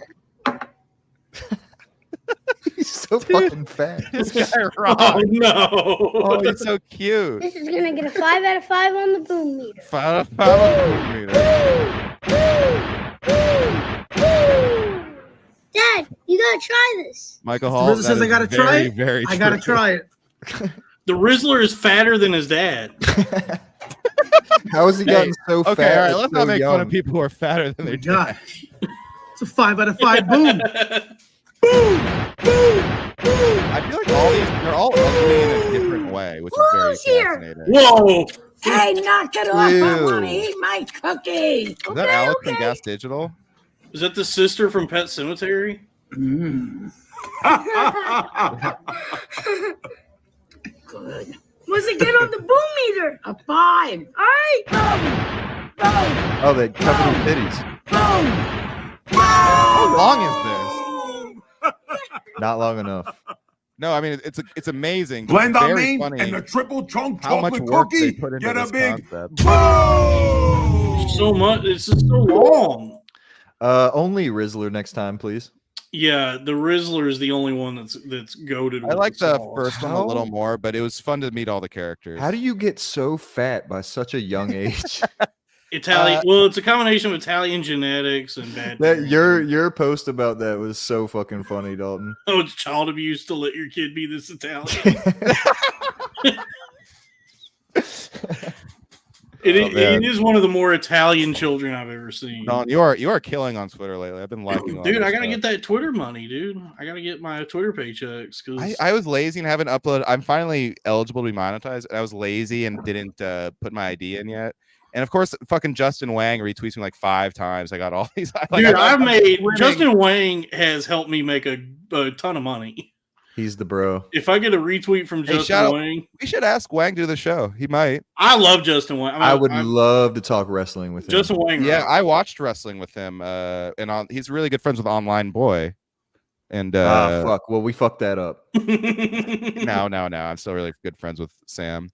But I watched wrestling with Sam and Justin, and yeah, they both know so much about wrestling that it's like infectious. All right. Well, me and Sam might be fine now. Yeah, Sam is a wrestling. I'm gonna follow him again, and we're gonna see if he does the right thing this time. He might, just because now he knows, because he loves Dalton and me, so I'm sure. Does he follow both you guys? Yeah. All right. Do Spike Lee do the right thing? Yeah, just tell him maybe just let him know that like Lewis came up with the name Crack Amico. Sam, I need your clout, and I need it now. Hey, he won't even give me this fucking clout. I basically do what you do, but better. So please follow me back. And you have hair. And you actually try to be funny in your music. He has like. I write original lyrics. You're kind of just Weird Al, but it's cool because you're cool. I like you. So please follow me back. I remember. I forgot. God damn, it's a white boy summer. It is white boy summer. Speaking of white boy summer, Mel Gibson is directing the new Lethal Weapon, guys. Dude. Jesus. And he's gonna be in the next S. Craig Zoller movie. That'll be cool. I heard knock on wood, but this movie I'm doing in a few weeks, the director I never had to knock on wood. Oh, I love MMB. What were you saying, Robbie? Oh my fucking god, are you serious? What? Are you fucking serious? What? My song just got removed for community guidelines. What? Which song? Not one of the most important ones. I'll say that. If it was Two Bears, One Grave, I would be fucking driving to YouTube right now. Yeah, you would. Yeah, you would actually have to go to San Francisco. Yeah, I think they're in LA actually. YouTube now. Fucking dumb cunt. They took it down again. It got taken down the first time. Yeah, YouTube is kind of draconian. Which is the one where you just talk about hot girl comedians? That's How did Bad they react Bitch. to that one? Bad Bitch is shadow banned. Oh, did they like that one? Like the girls you talked about? The ones that I was nice to. I got to rewatch that. You know, there's a subreddit called Hot Female Comedians. I will say Bad Bitch is one of my worst songs. In my What's your favorite opinion. song that you've made? I think Two Bears, One Grave I put the most effort into for sure, but it's not my favorite song. I think the two that are old at this point that I will still throw on and not cringe at, because most of them at this point, like I don't listen to my past a point. I don't listen to my own songs because it makes me feel gay. But Predator and 1776, I never get tired of. I like Predator. Predator is probably my favorite of yours. I actually Dude, also I really watched like the first 20 minutes of the new Predator movie that came out like 2 years ago. Prey. Have you seen it? Oh yeah, I watched that. Yeah, dude, that movie rocks. I liked it, but it went completely out of my mind after I didn't think about it at all after I watched it. I'd rather just actually pray. Yeah, it's a fun little genre thing. Drew Huntley for DLR says Apocalypto ruled. Shout out Mel, friend of the show. Apocalypto does rule. Mel Gibson is a fantastic filmmaker. And He is. Mel Gibson is very good at making movies. Up until his cancellation, his project selection was pretty fucking good. Like, dude, I watched The Patriot the other night. Yeah, for the first time in like 20 years. The Patriot rules. The Patriot is awesome. I love that it's like the slave master whose slaves loved him though. Yes, it is every like white guy's fantasy of like, well, how would I have done it if I was around back then? I'd have been nice to him. But it wasn't even. I wouldn't have owned slaves. It was like, well, of course I was gonna fucking own slaves, but they would have loved me. Well, I think there is a scene in the movie where they say where the British general is like, come with us and we'll give you your freedom or whatever, and they go, oh, we're not slaves. We just like working here. Sure. Hey guys, I'm trying to wrap in like the next 5 if that's cool. Oh yeah, he'll some bars. Not that kind of rap. Oh, okay. Real Ass Podcast? Yeah, I'm going to Real Ass Podcast in 5 minutes. So tell Shannon to book me. Shannon's just incompetent. She likes you. I know she I think Lauren incompetent. Damn. Oh, it's Lauren's birthday today, Dalton. I'm starting to think that oh cool. Lauren Compton is actually cool. This person I haven't talked to in years it's her birthday. It's weird how when Lauren Compton just had the titties, I thought she was a disgusting fucking pig. But now that she's shaking the titties, I'm starting to think that she's a pretty fucking cool pig. She's pretty funny.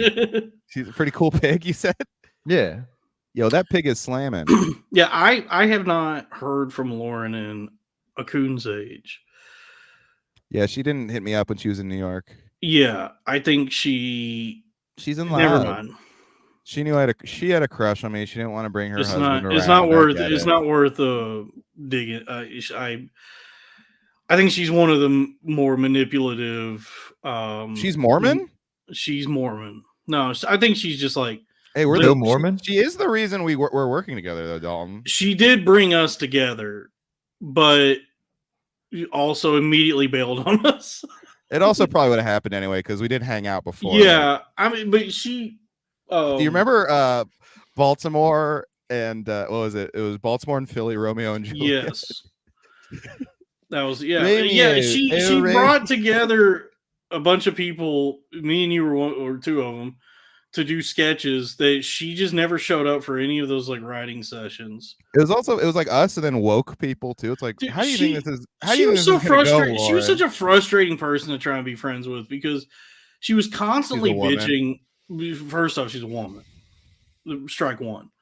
But she was constantly bitching about how she wasn't. She was like, I'm not moving up. I'm not blah, blah, blah. And I'm like, you're the most unreliable person I've ever met. Yeah. Well, we showed up to more meetings than she did. That's what I'm saying is like, if she conducts herself that way in anything she tries to do, it's like, of course you're not going to like be able to work your way up in any field. Also, I was horny for her, and at one time after, she's like, "Oh my god, I love hanging out with you guys. It's like Sex in the City." I'm like, "All right, well, this sucks." Yeah, I was. Yeah, oh, of course, I was horny for her. Obviously, she's a woman. She has holes. The amount. Type, though. Wait, is she a comedian? Yeah. The amount of comedians that say the gayest shit that you've ever heard is insane. That's like, it seems like that's the whole point of like being a comedian is that you understand that saying that would make you a person that should not be doing what you're doing. But she's a woman, so she's like, so she thinks Sex in the City is a funny thing to reference. Yeah, it's not like cool stuff like Family Guy, like that'd be something you say ironically for people to make fun of you that you said it. Yeah. I also think she was probably just slyly trying to like be like, we're just friends, everybody. Yeah. Now I understand why Maddie Smith thought I was actually asking to get on Wild 'N Out. Yeah, I saw her at Skankfest and I was like, yo, you should throw me on Wild 'N Out. Oh, that's something a lot of comedians would like sincerely ask. And she was like, really? Sure. And I was like, no.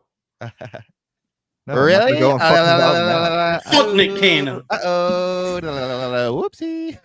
I ain't gonna be the next fucking Gary Owen fucking shucking and jiving up there. Dude, I saw clips of Gary Owen on Shannon Sharp's podcast. He came off very corny to me. I'm like surprised black guys fuck with him. Oh, black guys love corny white people. Yeah. It's like their favorite thing. Dude, whenever black comedians would come through Dallas, they would always ask for like the most Peckerwood ass white comedian to open for them. Yeah, it's just like how we just watched The Rizzler and we thought he was great. Like an Italian would be like, "Why do you like this guy?" That's true. Why do you like The Rizzler? That's perfectly put. Because they're just a cartoon character white guy. Yeah. Yeah. Yeah. All right, I'm Charlotte. Who's Charlotte? I know. But hold on, a jihad upon Lauren is what I wanted to say. Fuck that bitch. Yeah, I'm a little hurt that she didn't hit me up.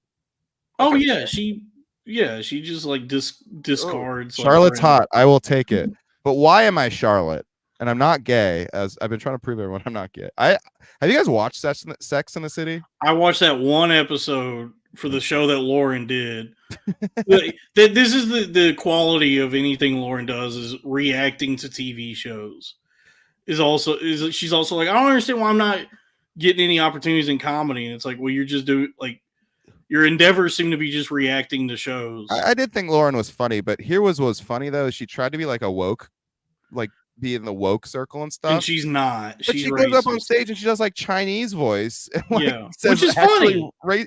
She is funny, but she like tried too hard to be like a woke improv person. But she goes up there and she's like, "What's with all these gooks doing my nails?" Huh? Like, "Oh, look at your nail."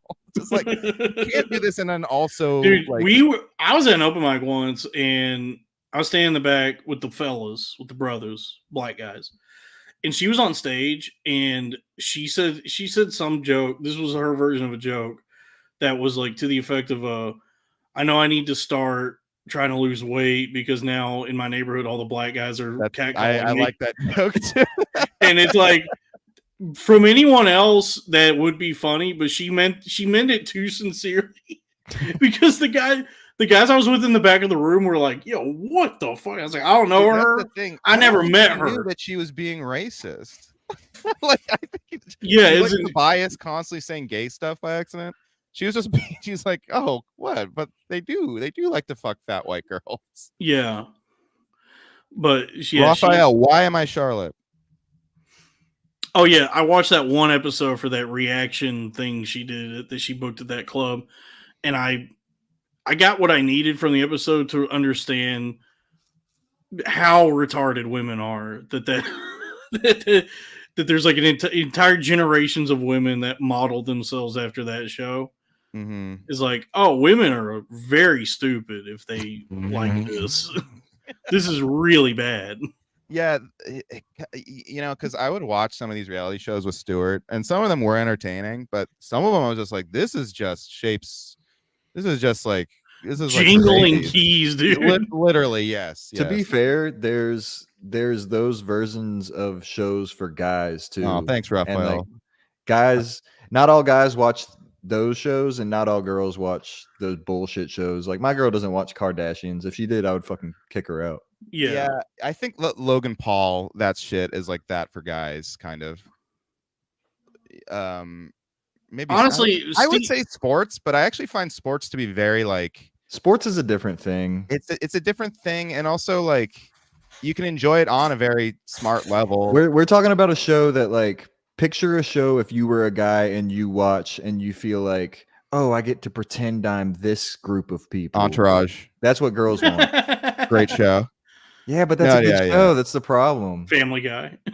I guess Family like Guy. Fast and Furious. Okay, we do the same thing, but our shows are funny. Yeah.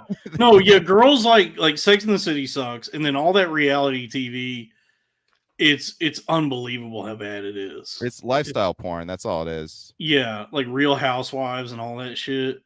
Yeah, it's something that a sad housewife hurries up and watches before her fucking drunk husband gets home and can beat her.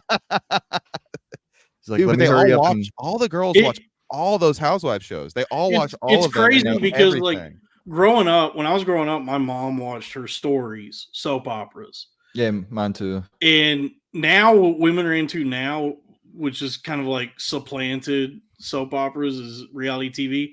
That makes soap operas look like fine art. The thing about soap operas too is that like it's so clearly like soap operas are not really meant to be believed as like reality taking place. It's like it's clearly dramatic. Yeah, it's agreed upon, like kabuki. It's campy, it's this performance. Yeah. And the reality TV shows, I guess there is an element of that. Like there is some kayfabe going on, but girls get really invested in it in a way similar to the way my mom was like, obsessed with Young and the Restless. But at least Young and the Restless had some sort of artistic merit, to some degree. A Restless Development? the young in the arrested list development. Hold on. yes. There is actually a really God damn it. I'm not even Well, mad can you at play, somebody watching Play a this video of General Hospital, please. 1 second. I'm not even mad at somebody watching a video. Like, if a girl watches the Kardashians and is like, yeah, they're fucking retarded, I like to see it in like a Jerry Springer type fashion, I'd be like, I guess I get it. But like, there are girls who watch the Kardashians and they like look up to the Kardashians. Like, they want to be like them. I never could get into General Hospital. They'd only let me in the Sergeant Clinic. Jesus Christ, dude. In Stuart's defense, she was funny. She was self-aware about it. She's like, Kardashians to me is just shapes and colors on the screen. I like barely even think when it's on. But it's funny that their version of like zoning. She's out a girl. She barely even thinks ever. Those glasses are awesome. Wait, Dalton, I posted in the chat. Could we please watch that? Okay. Yes. I think glasses make you look evil.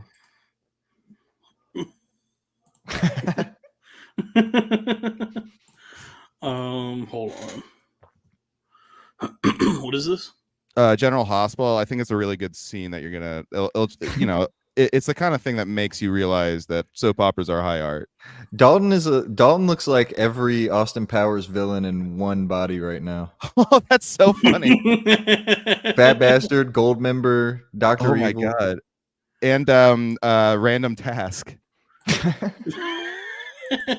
Random Task is such a funny Random name. Task is so good. What about Mark Random Task? Whoa. Or Club Random Task. Oh, New shoe. Honestly. Okay. All right. Okay. Hold on one second. Throw it up. All right. Fill her up. Hey. Fill her up. All right, here we go. You're listening to the Billionaire Podcast. Is the audio coming through? Great. Yeah. Yep. Boss wants you to check the perimeter while I get everything set up.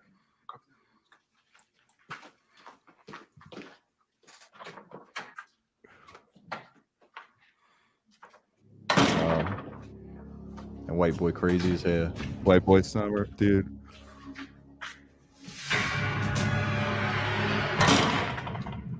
Whoa. Oh.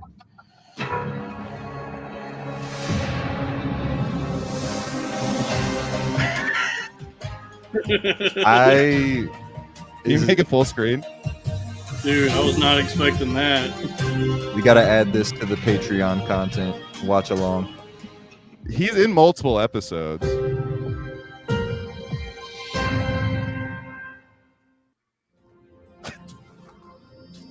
Brick, thought you were overseeing things on the West Coast. Brick. Wasn't a problem to fly out. Deal's important. And it's a good thing I came, because Sonny's been delayed. Family matters. You know what it is. Family Matters, He my shouldn't be favorite too show. long, Great, but great I'm here, song. just in case.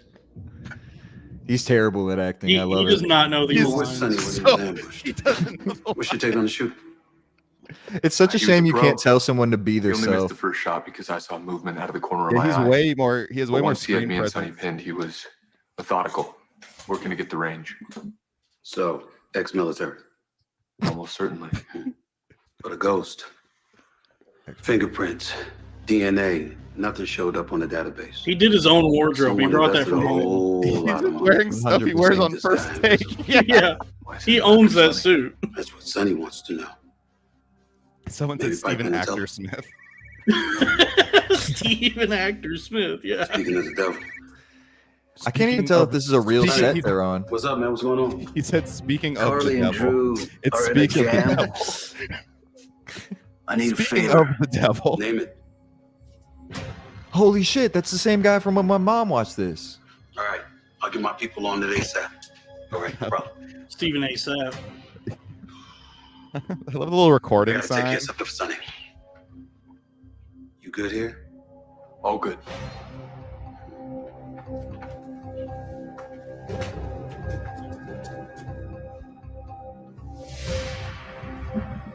Oh, I got to pause it because what you could see, just what I'm noticing from his performance, is his interpretation of like gravitas of being serious is just removing any emotion from his face. Yeah, and just like he's like looking down at the floor for some reason, like the whole time. He just looks dead in the face, which is, I guess, his way of trying to show, like, I'm serious. Here's why Stephen A. Smith rules. So few people go in General Hospital and tone it down. Like, yeah, he's actually trying to act. It would have been better. It'd be so sick if he, like, before he walked out of the room, he was like, "Oh, and by the way, before I go, I got a question for you." He's like, "Sure. Who do you think would win in a fight between Bulbasaur and Charizard?" I bet you never. Here, doctor at the hospital. Have you ever had to operate on Vegeta? Let me ask you something, Dr. Hospital. Meeting him in person and recognize him just from General Hospital is a good bit. That's actually how we show that we're fans. Like, we could bring up all the, anything he does online, all the stuff he's popular for. But if you want to show a celebrity you're actually a fan, you reference General something Hospital. lesser known. Yeah. You know what I mean? Hey, how about General Hospital in this day and age? Thank you. Did you guys want to finish watching that? There's like a minute left. I don't know if there's any more Stephen A in it though, unless you want to unless you're riveted by the. No, I'm not. Forget it. That was great. That really caught me off guard when you walked in. Yeah, the best part is the entrance. It's like, because it's like Stephen A. Smith. Everybody. That was literally like that was philosophically a wrestling pop. Like a wrestling entrance pop, like it's the same, same thought process. That was Kramer. Cold. That was Kramer walking in, and the crowd goes same thing. Yep, same thing. That was Stone Cold breaking the glass, walking out. Everybody goes crazy. That's what happened in my mind right there. My mind was proven, dude. I think I just proved everybody's mind. Yeah, I think you did. My mind feels very. Maher the God. Thank you. New rule. I'm racist towards white. New co-host Andrew Schultz is very loud. Yeah. Does he always have his hair cut like that? Okay, if you're gonna be a wigger, you can't have a Hitler haircut. Yeah. Imagine trying so hard to act black that you become louder than a black guy. Oh yeah, that's Andrew Schultz. Dude, it must be so irritating to be like near him. And I'm a loud boy. I'm a loud guy. That's true. We are Loud Boys. Well, we evolved to Crowder Boys. Yeah, Crowder Boys is so much better than the Loud Boys. It is. And the Loud Boys was pretty good. People do reach out to me and say that. They say this is better. This is way better. This is like what you should be doing. Yeah, people tell me I've fallen off, but that's okay. They were saying that on the Loud Boys. They were much meaner to you. I've never heard of you before, but you've fallen off. Like, hey guys, please don't be mean to any of us. Yes. Don't be mean to me. Don't be I mean can't believe I did Robbie. that. I felt like the perception is so bad because I did that as a bit to that guy who did like a very like, by Robbie troll standards is pretty whatever. He was just like, oh, Rob Cruz is the funny one. And I was like, please don't be mean to me. Well, and then Rob Cruz must be a sweet guy. I don't know him super well. He was just like, hey, don't be mean to Rob. He's he's one of the nicest people I've ever met in my life. But I was just like, I'll bet Rob thinks I'm the biggest pussy. Because I don't know. I think he probably got what you were doing. It's such a funny bit because like the earnestness of it. Because people are so used to the like tough guy, like antagonistic aggro kind of thing, but just to be like, hey, please don't be mean to me. I also bet it also seemed to disarm him. It is very disarming. Like it catches people off guard because they're expecting like some sort of quarrel or maybe suck my dick, faggot. Yeah, and just to be like, hey, just please don't be mean to me. And then they're probably like, oh yeah, I guess he's been through a lot, huh? We should have ended at 316. That would have been honor to Stone Cold. Now we got to go to 420. Well, what do you want to talk about, guys? Stone Cold Steve Austin. How about the Stone Cold Steve Austin comedy scene? Oh, I hate that one of my favorite and least favorite thing both have the name Austin. Dude, what do you think? Wardell, Stephen Curry, and Brandon Wardell. This is my problem too. Dude, one of my favorite things I've been doing lately is like sometimes when a woman will post like a thirst trap or a video or just like you just find a female on Twitter. A femoid. This kind of thing is very flattering. Where like first of all, I like when people say they listen to it at work because I do that at work because work is fucking awful except for podcasts. And then someone actually re-listening to it several times. That's very nice. Yeah, we had a pop, but like any, we burned bright. But It just makes you feel like you did something. If Crowder it Boys wasn't just in the moment, people actually revisit it. Yeah, but I mean, the this Crowder is Boys Crowder Boys is so good that people are already re-listening to the shows we haven't even done yet. True. Tell me I fell off. Oh, sorry, I'm on a little delay, guys. It's all good. I was gonna say one of my favorite things to do now is like whenever a woman posts like a thirst trap or a fun video or whatever, just to go in the comments, and be like, "What are you getting into tonight?" I'm having fun doing that. That's funny. You've been bold in the fucking Twitter replies, Dalty. Oh yeah, I just don't care anymore. Like if you're gonna be a whore on the internet, I'll be horny. Yeah, Young Guns was fun. I enjoyed doing Young Guns, but it was probably also unsustainable. Figs is this is much more about. Sorry, I'm behind. Hello? My fucking internet. It's all good. We should wrap it up soon. This is much more cohesive. Be sure to follow. But speaking of, by the way, speaking of Stephen of, be sure to subscribe to all of our Patreons. Speaking of the devil. Speaking of the devil, patreon.com for Robbie is patreon.com/whataboutrob. Yes. Cracks is patreon.com/Crack Amico. Mine is patreon.com/cornfed with Dalton Pruitt. And when this channel, this is going to go up on the Crowder Boys channel after this stream, gets to 500 subscribers, we'll start streaming from the Crowder Boys channel, and we'll start a Patreon for the Crowder Boys. So we're finding all kinds of new ways to get money from you, the audience.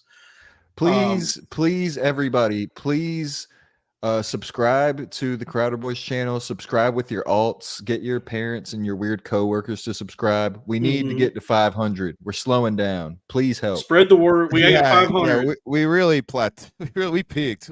We were like to the moon, and now we're like, well, I'm ruined. It's just like the stock market. It's up and down. Sometimes it's stagnant, but ultimately, it's up. And it's like we have. Everyone who subscribes seems to watch the show. Like our view counts are like more than 500. Yeah. So and guys, think of it this way. Whenever we monetize the channel, the shows are going to get shorter. So please hurry. True Huntley. Yeah. Wait, that's not a selling point. That's not a selling point at all. Whenever we do good, it's a selling point to me. We'll create less content. Shout out to Michael Hall for giving me $40 tonight, by the way. Thank you very much. Yeah, Robbie, you did good on Super Chat. Yeah, thank you, Drew Huntley, for all the money. Thank you, Daryl401 for the money. Sweeze coming through with $10. That's very nice. God's Note only gave me God's Note gave me a lot of money too. Thank you, and also had the winner Phantom of the Opie, and episode title. I think. Thank you. Yeah, that's a good one. Yeah, guys. Hey, thanks for this was a fun one. Hell yeah, brothers. But we're not stopping at 500 subscribers. I want to make that clear. Oh, we're never stopping. Under the wire, $5 with no message. New rule. Thank you. Are you guys excited for the Olympics?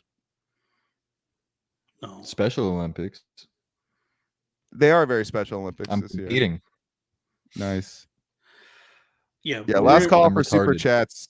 Anyone? Last call to give us money or Robbie money. If you want to give me money, subscribe to my channel. Yeah, I need to pay off these. We should all just sit. I got half off. We should all sit silently until somebody donates. Mm-hmm.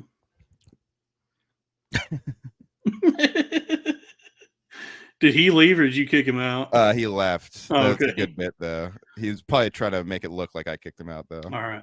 Well, we're not stopping at 500 subscribers. We're never stopping. We're taking over the internet. We're building a vast... I ain't stopping till I'm getting some top in my ass. Till you're getting your dick sucked through your ass. Yeah.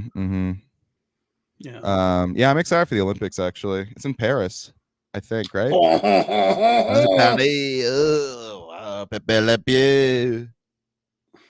They